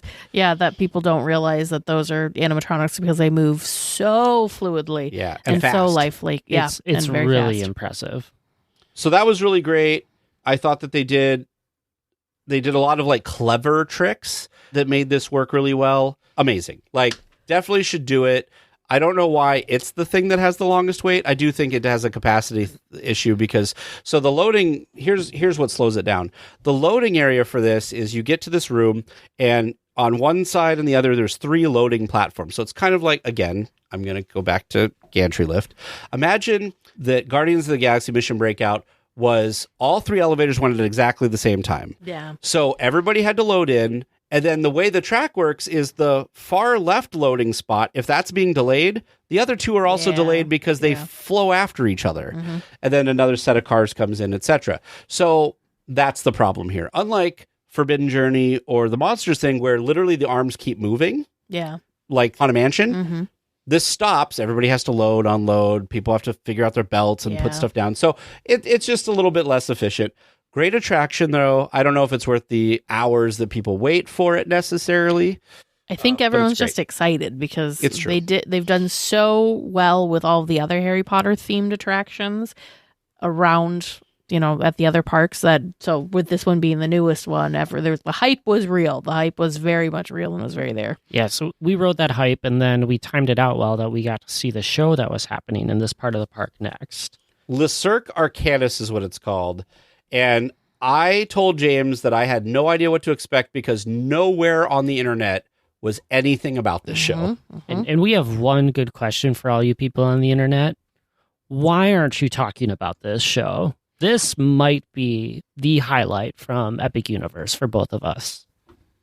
Why is that, James? This show, I was very confused in the pre-show where they had us in the room and they're talking about the circus and setting up. It was like, okay, I think we're going places. I'm like, are we actually going somewhere? And then we move in the theater to actually see a lot of the circus show. And my gosh, was this just so well done in the balance of magical showcase and just pure talented showmanship of the cast. Tage has been telling everyone everyone, anyone who will listen to him about one specific act in the circus that came on stage. You were also shocked. Because Thank you. It's brilliant, and I can't believe it actually works. But Tage, tell everyone. There is a gentleman. Can we back up before we get to that? Yeah. Because what is the show? So the show is basically from the Fantastic Beasts universe, let's say. And so the idea is that you are coming to see this circus that has kind of like a real life circus, but has magical creatures instead and magical people. So there's some different acts that come out. The storyline is the guy who runs the circus is like mistreating the magical creatures. The magical creatures should be free and not all of that. Stealing Newt's case as well. And stealing Newt's case was a whole thing. Yep. Yeah.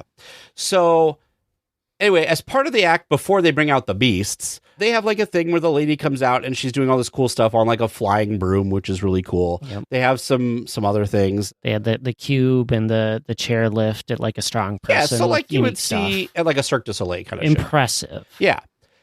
This person comes out. They start juggling bubbles. I did not know this was a thing that could happen. What was even more impressive was it was 3 bubbles that he was juggling, and then he put them all back together into one bubble. And James and I looked at each other and were like, I didn't know this was possible. So it felt very magical in the Wizarding World, right? So totally amazing. This poor person has like all the bubble juice in these pockets of their costumes. Yeah. They're sticking their hands in and then blowing the bubble off of their hands and really kind of making this happen. And then we get the magic bubbles that pop down in the audience with a little bit of fog inside of them to give it a part of it as well.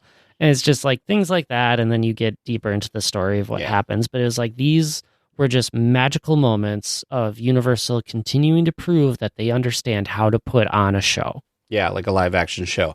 The last thing I'll say is the staging for this is wonderful. They have the way that they bring to life the magical creatures, also very amazing. I think this show is severely under talked about because it is really great and nobody talks about it. Well, I think part of the problem is, right, you have to if you're only there, because like you mentioned earlier, you get a day if you, depending on how you do your tickets, if you stack tickets and get 2-day tickets, so you then have technically 4 days, but only 2 of those days can be at Epic Universe.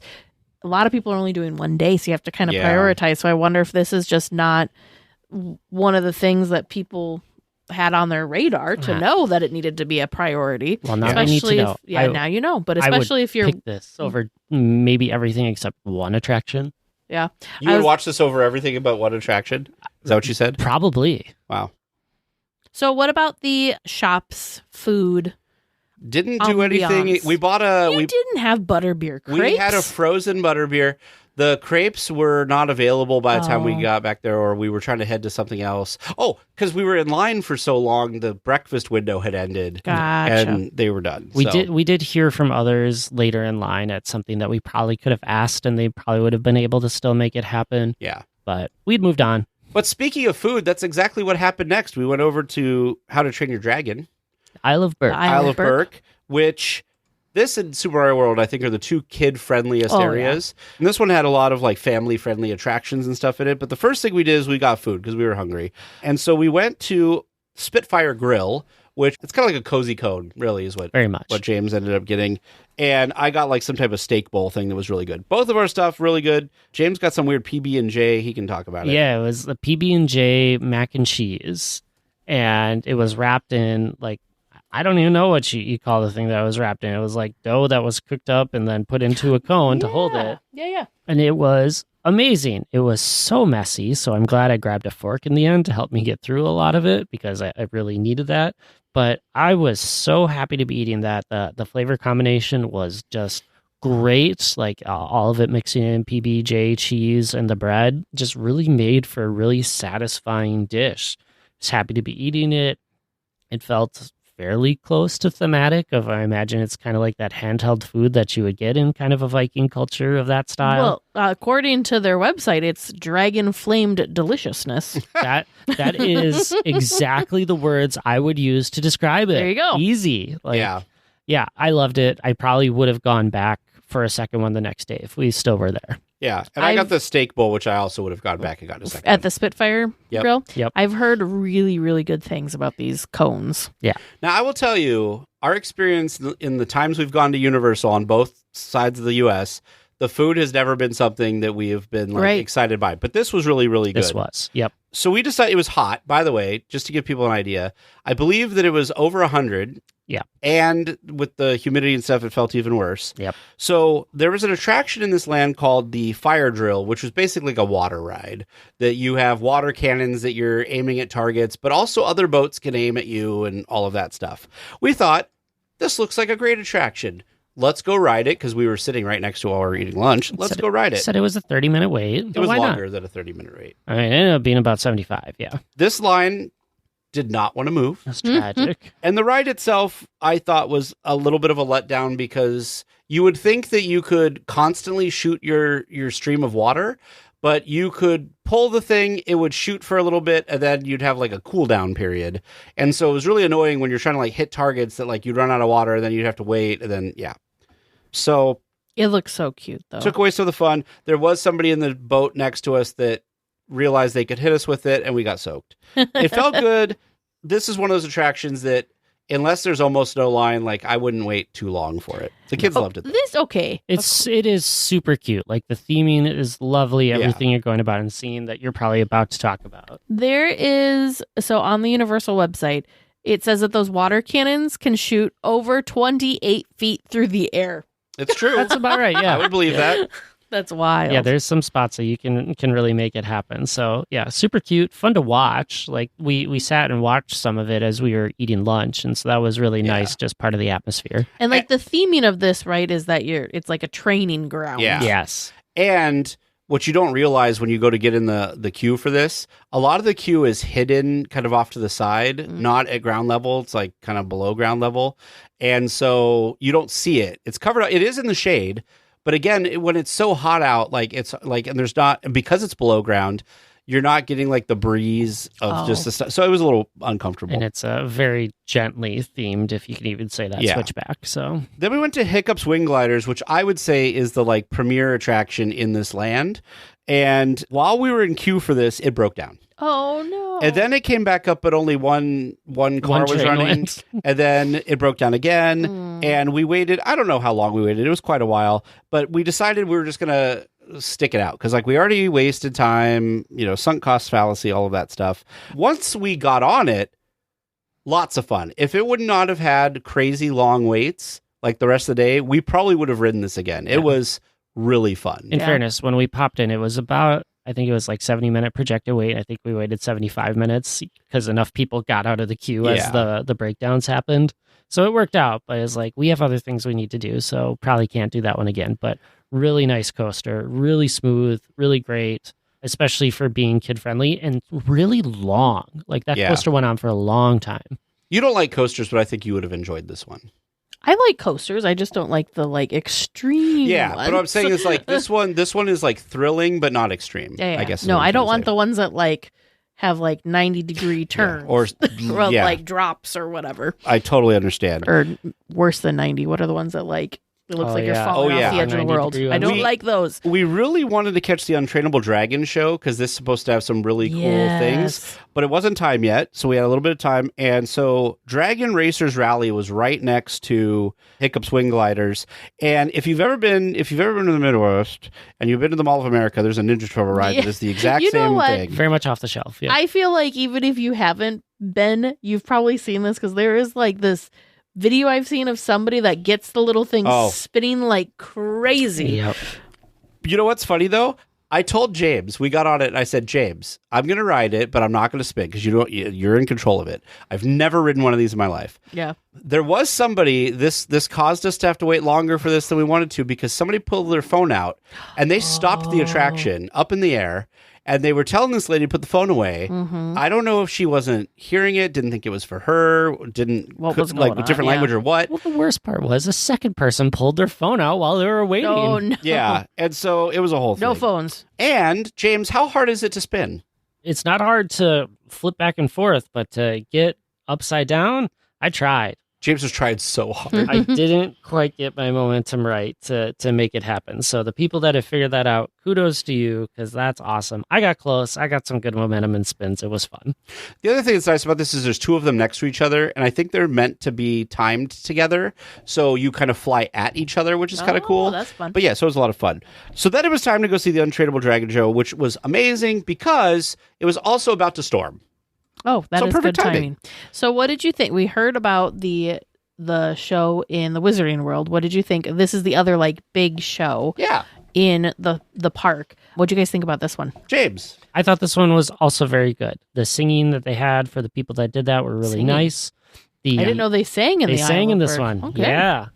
Yeah. So they had two cast members that were there to sing, and then the rest of the story was just really nicely done. Like the like animatronic, not animatronics, but like the larger set pieces for like the dragons and other things that puppets, mixed in. Yeah, the puppets. Thank you. Really nice. Really added to it. The story was simple enough that it was great for the kids, but enough that it's like I can go along with this and go from there.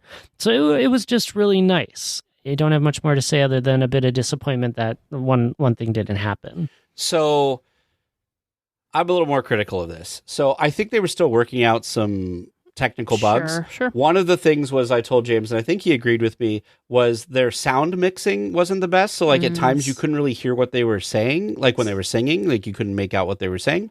The other thing was there was this entire scene with like a lot of smoke was supposed to be like you're in the clouds. Yeah. And a lot of like noise and stuff, but like nothing was really happening. We think that was supposed to be when the dragon is supposed to like fly around the audience and wasn't working. Fine. So that was like the thing I was waiting for because I knew that was happening. I remember seeing Aladdin a Musical Spectacular and having Aladdin come down the magic carpet. Yep. It was going to be very similar. That was not working for us, so we were a little Toothless. disappointed. It was so sad. Yeah. So there was a lot of buildup. So was Toothless in the show at all? No. Was referenced, No. but never showed up. I didn't know if he also had some stage time too as well as his It was kind of a bummer. flying Like time. it was a bummer, but it was still a good show. Speaking of Hiccup, you can meet him in the Isle of Berk. Did you guys go over and see the character meet and greet for this land is insane. Wait times, very, very crazy long wait times. Did you guys at least walk over and kind of like We did. peek? We did. Yep. So we got to see Toothless there. We didn't see Hiccup. It was another one of the characters that was out at that time, but it's a really cool setup. It reminds me a lot of what I imagine the princess meet and greet is inside of Fantasyland, where you can kind of wander around because I think they had 2 spots set up for character meets. Yeah. But like the animatronic interaction that we saw, it was like, this is great. This is exactly what you want a character meet and greet to be. Yeah. We didn't see the little robot I was gonna one. say, did you get to see the little Hiccup's children? And there was another one that I think we had just missed because we were trying to get. It was getting toward like kind of later in the day now. And we were trying to like get through some things. There's another scene that they have that's just in the land where one of the dragons like will light the kiln. Oh yeah, and that's supposed to be really cool. But like, I think we had it had just happened when we came by, and it was going to be a little while. We also didn't get to see the frozen dragon one like belch. Oh yeah. Again, it was like 1,000,000,000 degrees. Like there's no shade. frost dragon or whatever. Yeah, there's no shade right there. So we were like, I'm sure this is great, but it's very warm. Do you get to see the little baby dragons at least? No. There's like little like they're off to the side. Yeah. They're like they're eating very fish cute. or something. Yeah. Very cute. We did go through the shop here as well, as we had a little bit of time that we were going through. What was the shop like? It felt like a shop. Like it didn't have what I felt like incredible like immersion or theming to that one. Like the space itself made sense, and maybe that's the testament of like I just felt like I was walking into the shop I was supposed to be walking into. Sure. But again, nothing super eye catching. I want that. You know how in Pandora you can buy like the banshees? Your little you can buy little banshees. shoulder dragons here. Cute kind of thing. They did have like helmets as well, if I'm trying to remember, that I saw a bunch of for kids. So after this, we finally decided it was time to go over to Super Nintendo World because we were going to try to hit up Yoshi's Adventure and Minecart Madness. Yeah. And I was very excited for Minecart Madness. I have tons of nostalgia for Donkey Kong Country. So this time we went up the escalator to get that whole experience. One thing that's really fascinating about going into Super Nintendo World here is this land, just like it is in Hollywood, is very small. It is a very compact land, but there's 3 attractions in it, which is wild. But the other thing is, there is a lot to see in this land, but it is so compact that, like, even when it's not that crowded, it feels crowded. Sure.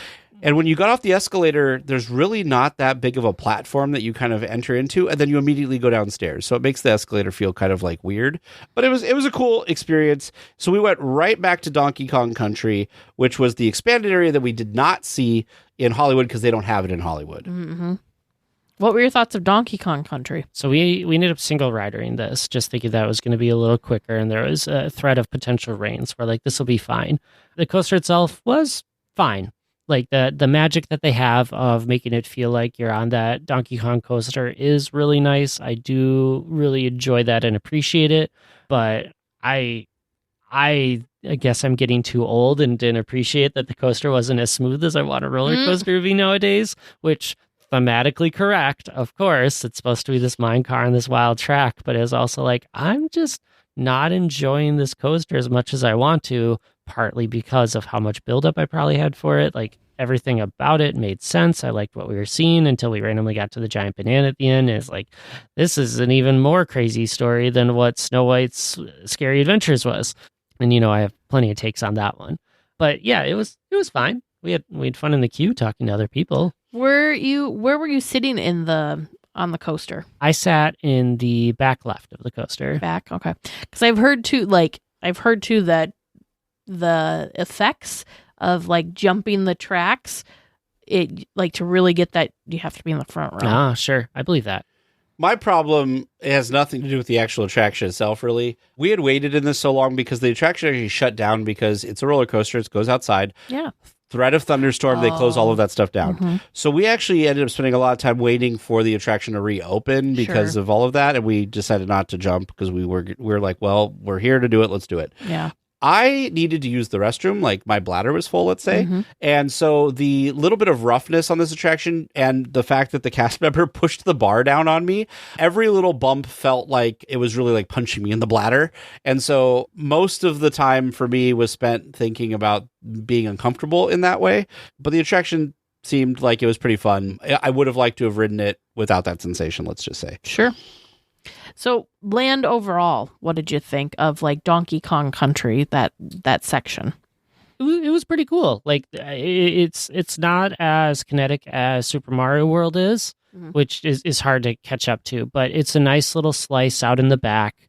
I feel like it's more of a plus into Super Mario World, where it's not quite as complete as all the other lands that kind of exist in there. So that's a little bit for me. Maybe if we would have spent a little more time looking around and exploring what was inside of it, but I don't feel like there was that much to see because it feels small and compact, and it just makes me want to keep on moving. Yeah. I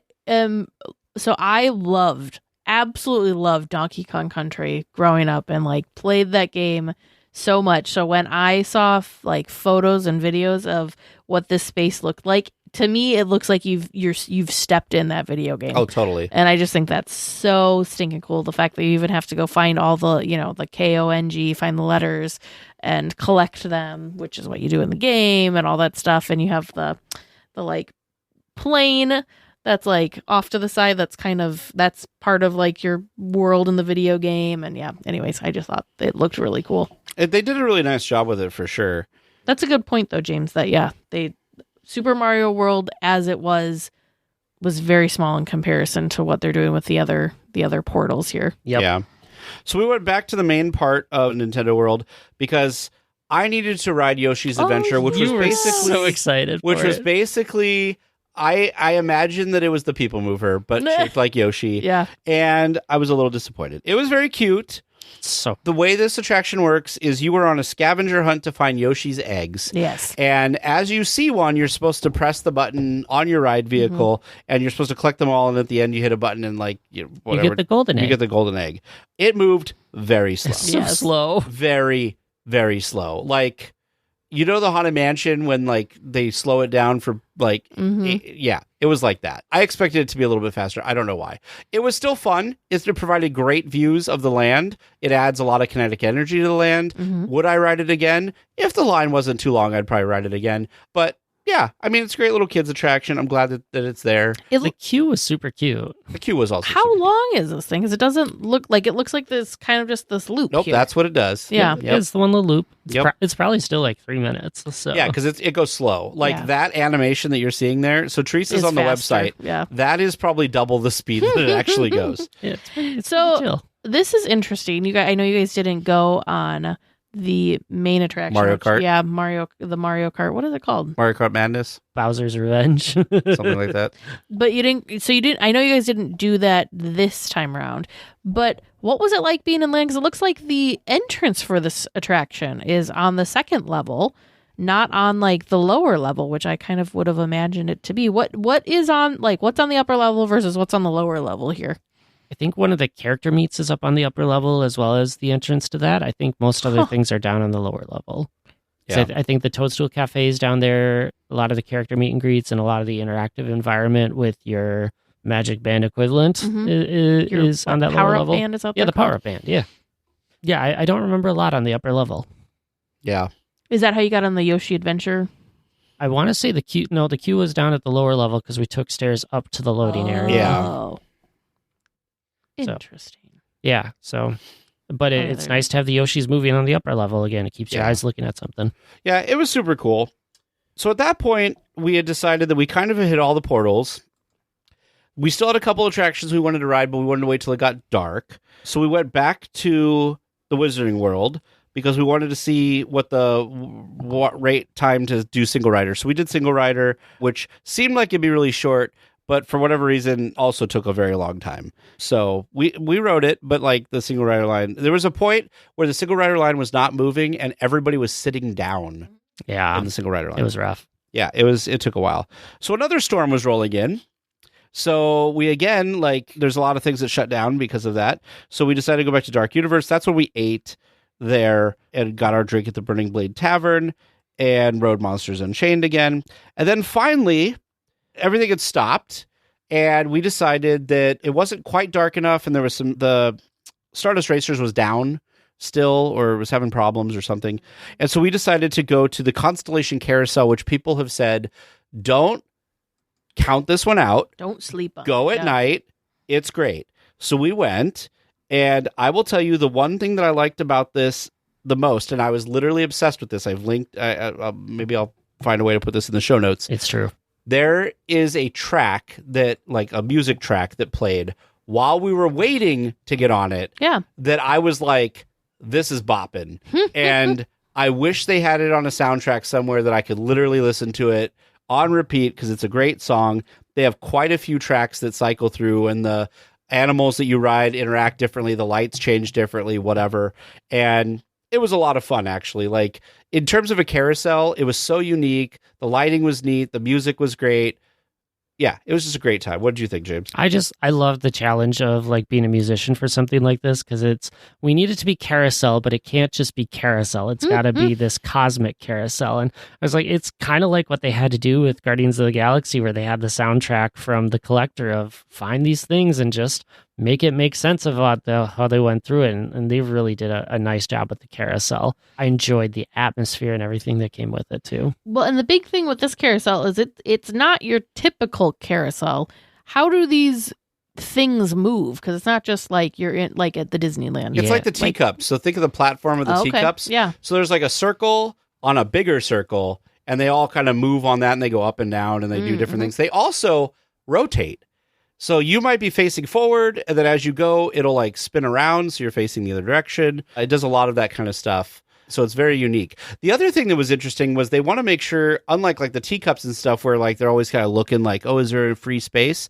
When they're getting you ready, they have like a tablet that they say, oh, okay, you're gonna go here, you're gonna go here, whatever. So you kind of know where you're going or what type of animal you're going on before. How many people in your party? Is everyone riding their own creature, or do we have any duos that are going, and so they can kind of divvy it out and make sure they know, okay, you're going for this kind of creature.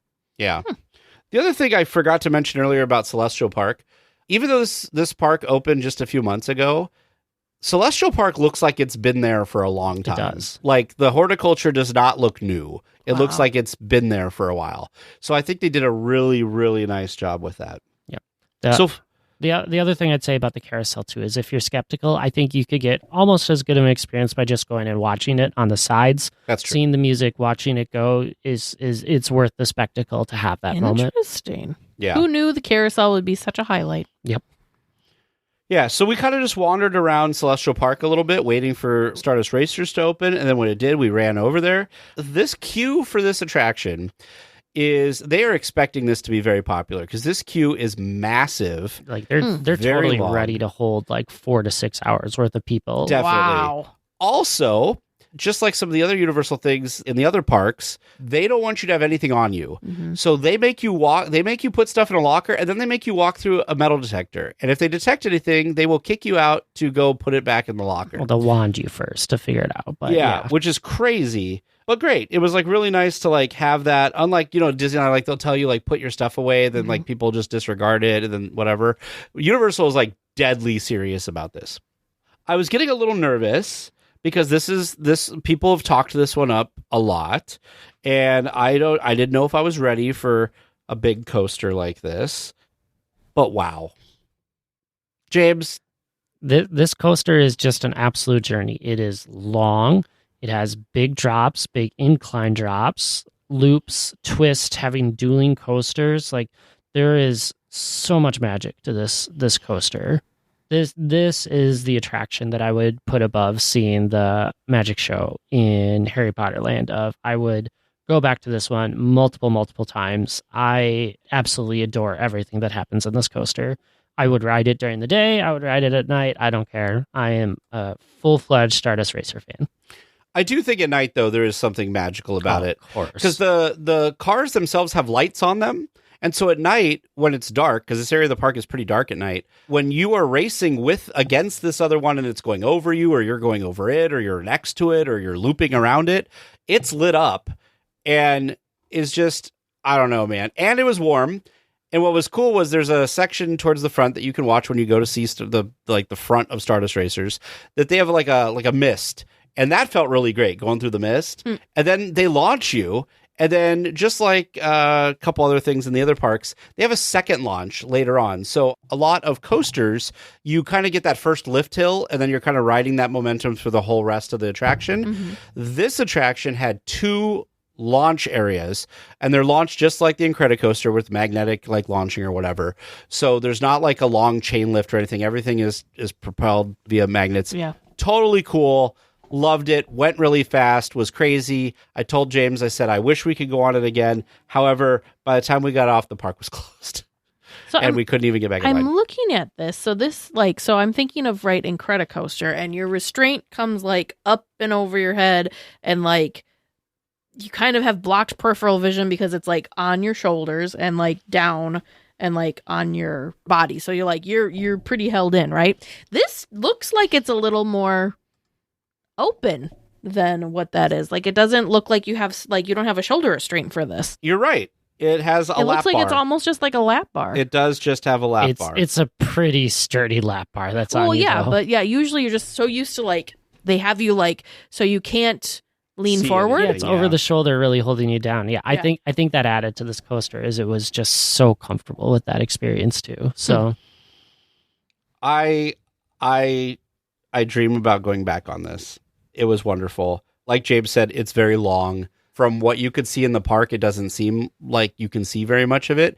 It goes very far back. And behind this is an expansion pad for future stuff. So they have a very large area back there. You walk to almost the end of it in the queue. it's a long walk. There's a long set of like circular queues that you kind of go through. But I don't know. This is wonderful. Like I wish we could have gone on it again. We should have done it earlier in the day, but everybody said do it at night. I wanted to experience it first at night. You were committed to it. Now I kind of regret not doing it earlier just so we could have done it more than once.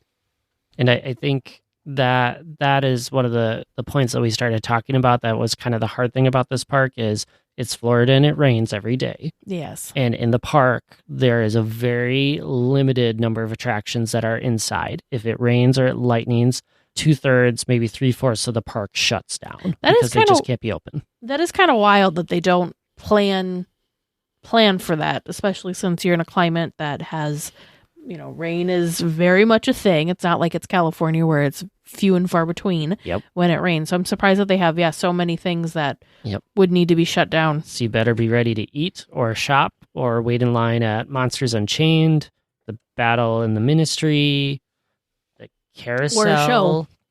Or a show. And the Mario Kart stays open. But that's pretty much it. Mine Train, the Werewolf, Yoshis. the Yoshi's closes down. Stardust Racers closes. Basically everything in Burke shuts down. Yep. Yeah. So that's pretty wild. I wonder if they'll take that in consideration as time goes on. I would hope so. I'd hope that their expansions have more indoor.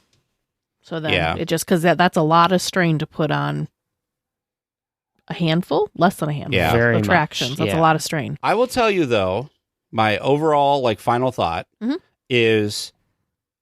I think that everything people thought this might be to disrupt Disney as being such a good park with good attractions, great theming, all of that, I think, in my opinion, is true. Yeah. I think when we go to Florida again, my number one park that I want to experience again is Epic Universe. Now, I've been to Disney a bunch of times, and that's probably part of it too.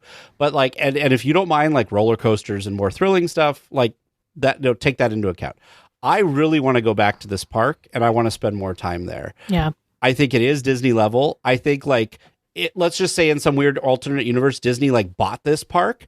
I don't feel like it would be difficult for people to see oh, this is the same quality. Sure. Yeah.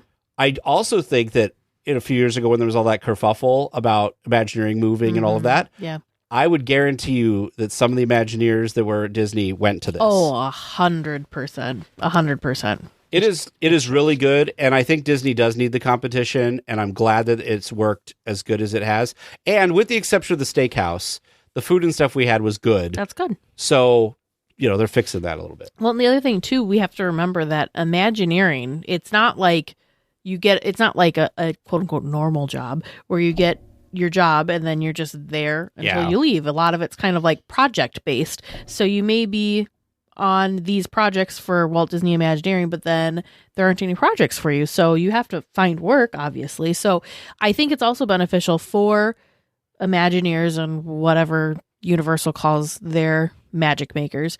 I think it's beneficial for them to kind of be bopping back and forth because I think that just hopefully is driving more creativity for these people in those roles because Universal is asking for these things while Disney's asking for those things. And maybe some of that will help knowledge will kind of bridge and when we were working on Isle of Berk, we could use that same sort of technique when we're doing whatever it is we're doing over here at Disney or, whatever. So I think that makes total sense. And I'm glad that other theme parks are kind of coming up closer to the level of Disney parks because there's a reason people really enjoy and really love Disney parks. And theme parks in general, I think, have always kind of had a bad rap that they were just kind of roller coasters and pavement because that's really what they were for a long time. I'm thinking of Six Flags is the closest one here where that's what it was growing up. Now you've been more recently and you're no, there's actually more stuff and more theming. So I like that's kind of that these theme parks will just keep it at theme parks. They're kind of pushing each other to be better. Yeah. Yeah. And I think if you can take nostalgia out of the picture based on, assuming the expansions at Epic Universe go really well, I think this easily has a place of being argued as the best park in the U.S. Ooh, James, throw it down. Big take on DLWeekly, of course, but it's not there yet. It's hard because I feel like even though this is a brand new park, they still have nostalgia working for them because of the IPs that they brought in. That's a really good argument. You know? But I will also say, too, they've already announced that they're already starting on expansion things. They've announced that they're going to put new stuff at all three of their Universal parks in Florida. Disney has obviously announced that they're trying to do some more things. We've got Disneyland Forward coming in the next decade. Yeah. So plus this all is the stuff that great they're doing at World because the industry is really being successful right now. Now something that'll be interesting is there enough people to do all of these? If both of these big companies are wanting to do so much expansion and so much improvement on their theme park properties at the same time, are there enough people, Imagineer type folks, that can fill those needs and fill those positions to be able for these places to Yeah. It's a good crank question. these out? You know what I mean? I mean, it might carve a path for some up and coming people in the 100%. industry to be able to challenge and make their mark, and that's how we have a lot of the Imagineers that we know and love today. So I do want to say one last thing, and it's not about Epic Universe, but I feel like we would be remiss if I didn't try to put this in the main show, because we're talking about creativity. When we were in Islands of Adventure and we were in line for Hagrid in the morning, we rope dropped Hagrid because that was like the big thing that always also has a bunch of lines. The person in that line told us that there is a show in Universal Orlando, so not even in Islands of Adventure, but the other theme park, that we had to see. And it was this Jason Bourne like stunt show. But what made this amazing was they used a high fidelity, super high quality screen with physical sets that worked together seamlessly to the opening shot of the show. There were real people on stage, but also people on the screen that are virtual. And I could not tell you with certainty which was which. Agreed. I totally agree. And like they moved around a little bit too. And I'm like, I'm still not sure if you were on the screen and now you're not, or vice versa. It was amazing. I would recommend if That's you're wild. curious about this, there's videos on YouTube. Go look up like Bourne Stunt Show or Universal or whatever, and look at what I'm talking about. This, along with the juggling bubbles, were like the two things that we thought we are taking from this trip that were very surprising Not to things us. you were expecting. Correct. Universal knocks shows out of the park. And I think what's fun about this too is, as you've read about this afterwards, is they have a contingency plan for when something doesn't work or something breaks down, that someone comes out and starts talking about how it's made or how they make it happen. I'm like, that is so true to Universal and the backstage of explaining how movies and film work. And I just think that's such a cool element that's like, why can't that just be in the normal show? Let's break something every time so everyone can have that little educational experience. Yeah. There's one more thing that I think we have to talk about. Okay. You referenced the Coke Freestyle machine and how much that made to your park experience. I think you need to talk about that. Yeah, so the way it works at Universal is, I think it was like $16, $17, something like that. And you get this plastic cup that has a microchip in the base of it, and you buy it for the day.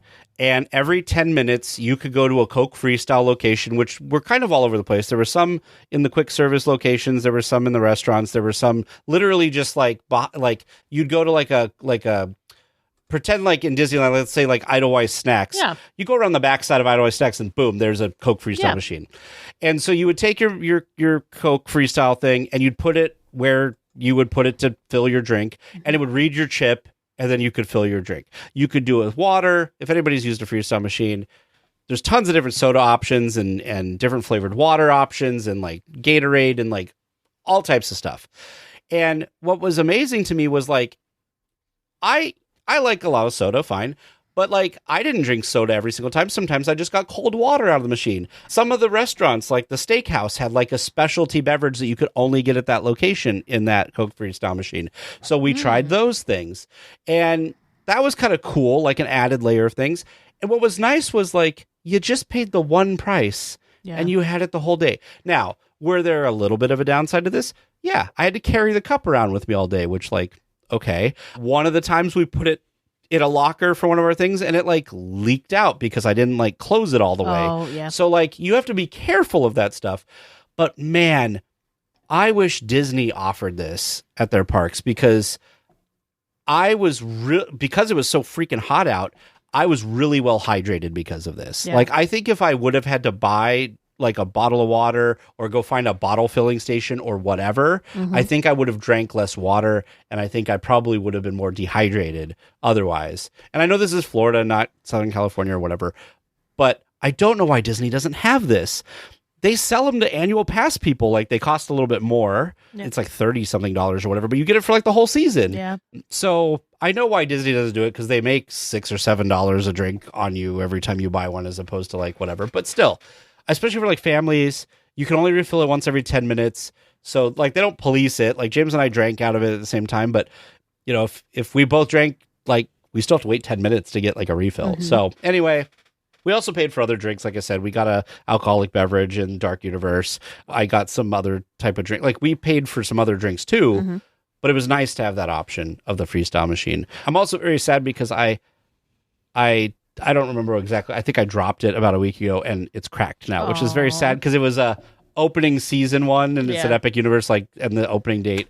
So it's cracked. So it still works. It's just cracked. Did you have to buy a new one the next? How did that work? No, so what you were there for 2 days. Yeah, so what you do is you take it to any location that has a Coke freestyle machine and you say, I'd like to reactivate this for the day. They charge you, I think it was like, it wasn't the full 16, it was like $12 or something. That sounds maybe. about right. And what they did was they take your cup and they put it on this little reader and they process it, you pay, and then you're good to go. Boom. Yeah. There you go. And it was neat because maybe one day it would like tell you, like, when you put it on the reader, it would say unlimited refills until, and then it would show like the next day or whatever. Sure. So like it knew. Very but it was really cool. I really, really liked it. I wish Disney would do something like that, but it is what it is. Does it make you want to go to Epic Universe, Teresa? Oh, I already wanted to go to Epic Universe. I wanted to go to Epic Universe before you even were like paying attention to what was going on to Epic Universe. And then you started paying attention and then you're like, I gotta go. Okay, so now I'm going to do a good job for you. If people want to go, can you help them with their vacation planning? Yes, I can.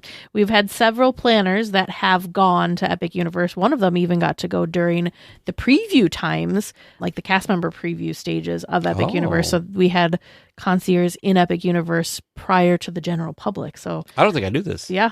Yeah. So that's pretty amazing. So yeah, we as in concierge obviously does all your Disney vacation needs, but we also contract out. We are also partnered with other places, Universal being one. So we can do Universal in Hollywood as well as Universal in Orlando. And then Wildly too. These are all the new things I learned from getting into this. We can do all sorts of like things outside of that too. So think cruises or think like all-inclusive resorts or whatever. And basically any of your travel needs, concierge can help with, which is But they're like the thing that they advertise is like Disney. The specialty area is definitely Disney. I'd say Universal is second. Sure. And then honestly, cruises is like cruises in general, not outside of Disney cruises. So if I want to book a Royal Caribbean cruise, you could do that for me. Oh, yeah. I didn't know that. I can. Well, maybe you're going to be our vacation person going forward. There you go. You're stuck with me. No, but now that you've listened to this, and now you know a bunch of stuff, and I've been telling you about all this stuff too, you're in a great position. You haven't been there yourself, but you're in a great position to book people. Every time I hear people's experiences at Epic Universe, it just makes me more and more excited to get there someday myself. Hopefully soon. It's beautiful. One thing we did miss, and I was very sad about, is they have a fountain show, and we were not able to watch that. I was going to ask you about that. Yeah, the app said it went at 9 a.m. Which is weird, yeah. Yep. But we were in around 9 a.m. and it wasn't running. I thought it was like I thought it went a couple times during the day, but I also thought there was like a nighttime. Yeah, we thought so too. But I saw vloggers say that like at a certain point of the day, it was like every like X amount of minutes, and like that wasn't a thing either. So like I have no idea. It's not in their app. Maybe it was down or something. Yeah. Who knows? It's hard to know with brand new things because they got to work out all the bugs. A lot to figure out. Yep.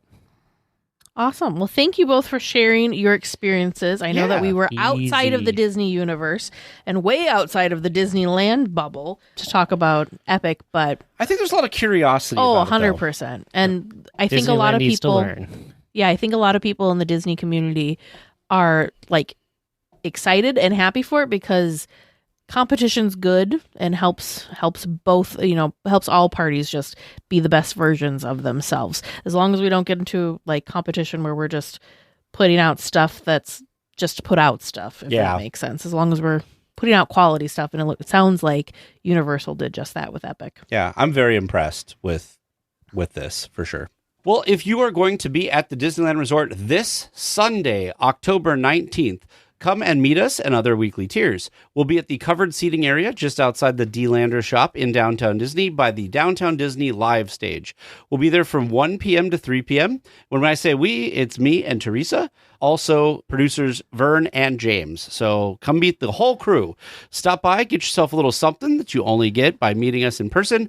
We hope to see as many of you there as possible. Once again, that is this coming Sunday, October 19th, by the D-Landers shop in downtown Disney from 1 p.m. to 3 p.m. Looks like we're coming in for a landing, gang. But please stay listening until trivia comes to a stop. And then you can walk to the nearest exit. Thanks for listening to the 8th wonder of the world, DLWeekly. Welcome back to Trivia Land, where we are going to find out the answers to tonight's questions and see what Tage and Teresa know about Oogie Boogie Bash. Fingers crossed. How you feeling? You think you got it? I think we have a decent chance, at least at half. Half?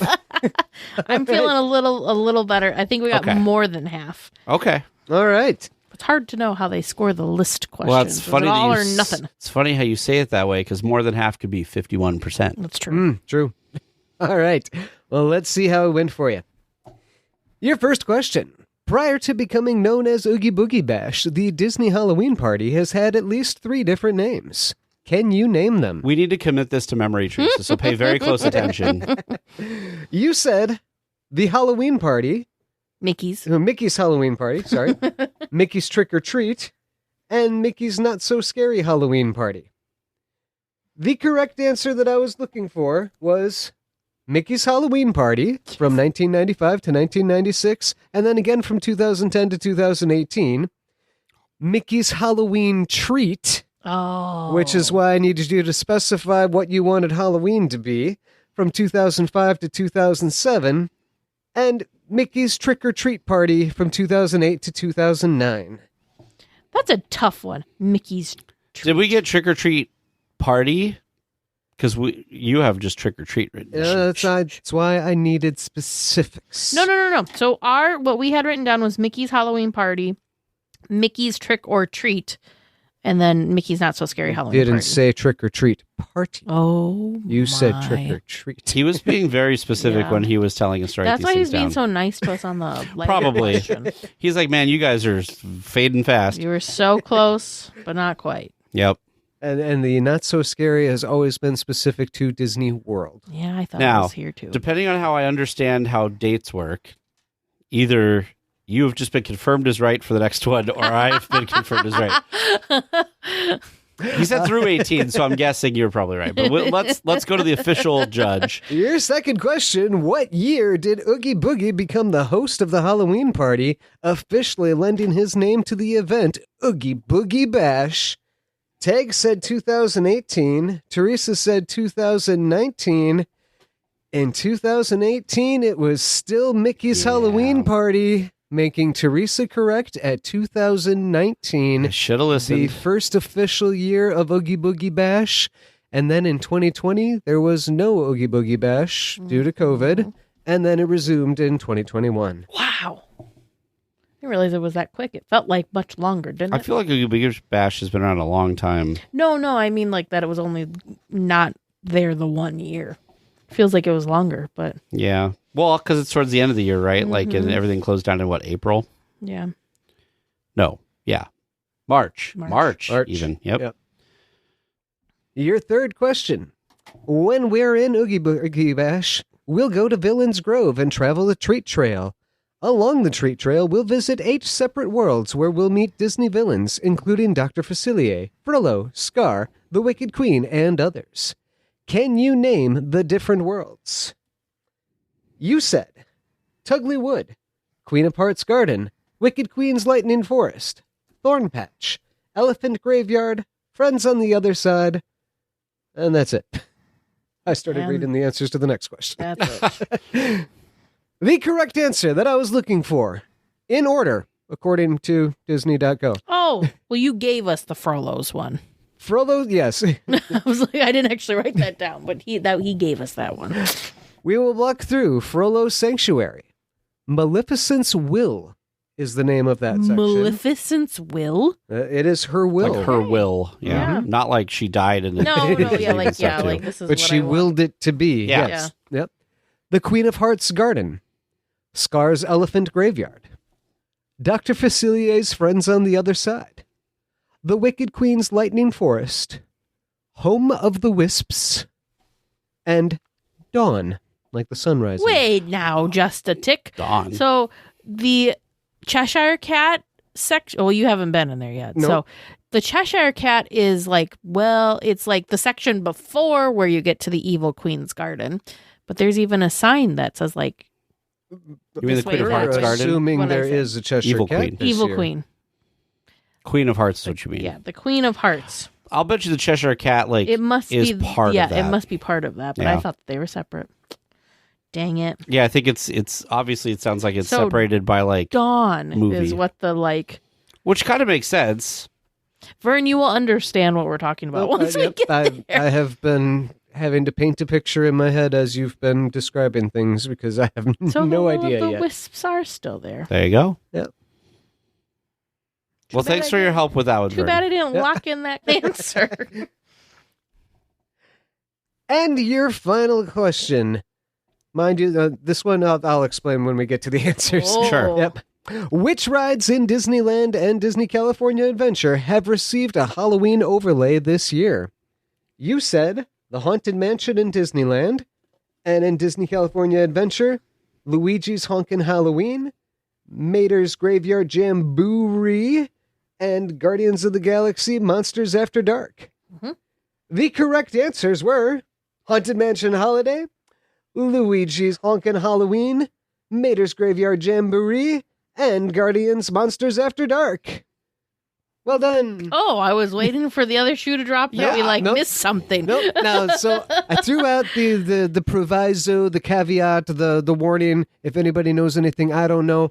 In my head, as I was looking up this question, I was convinced that there had to be a Space Mountain.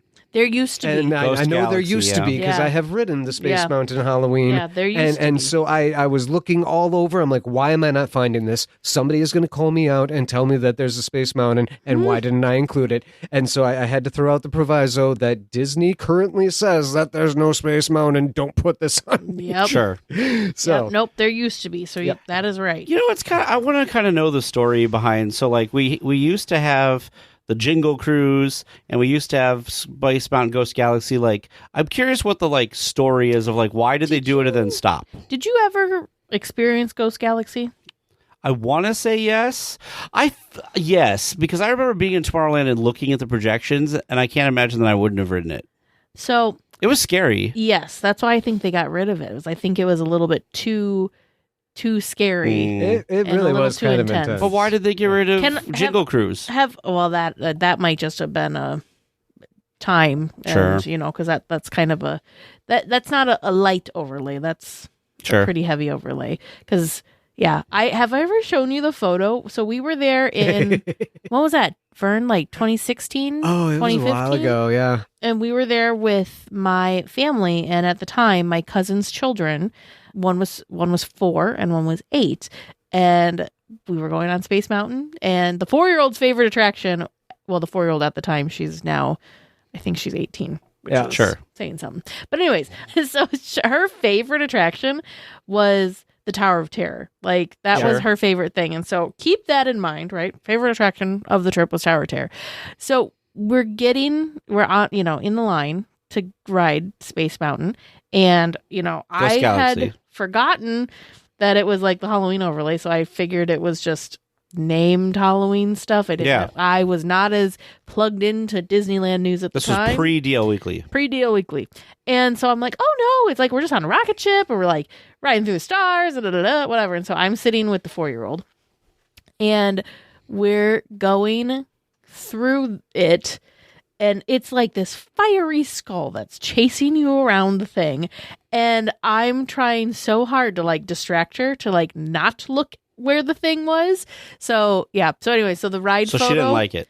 The ride photo, classic. She just is like as far back in the seat as she can like possibly have herself pressed. Her eyes are like saucers, and like there's just this blank. You have this photo somewhere? Yeah. Yes. It's Can you find this when we're done recording tonight? I'd like to see this. Yes, she's just like, ooh, like what did I just experience? in my Google Photos. Needless to say, that was the only time we rode Space Mountain that trip. So I could see how that was maybe not that was a little too much. Sure. But it'd be good if they did like Monsters After Dark, because I could see how that one could be scary You think too. that 'cause was the especially 2013 trip? 2013. Yeah, Wow. that's probably right, Vern, because it was your first time ever there. Yep. Yeah. All right. Well, listeners, how do you think they did? How did you do listening at home? Do you have some awesome questions that you'd like us to ask sometime in the future? Well, if you do, please feel free to send those in to dlweekly.net/trivia. Well, we will be back next week with more Disneyland news and information. Until then, go out and enjoy the parks. And a special thank you to Zadell for editing the podcast, and also to Andy Mack for all of the fun and wonderful character transitions. Please remain seated until the podcast comes to a complete stop and the doors have opened. Then collect your belongings, watch your head, and step carefully from the episode. On behalf of all of our crew, thanks for traveling with us, and we hope you have a happy and memorable visit here at DL Weekly.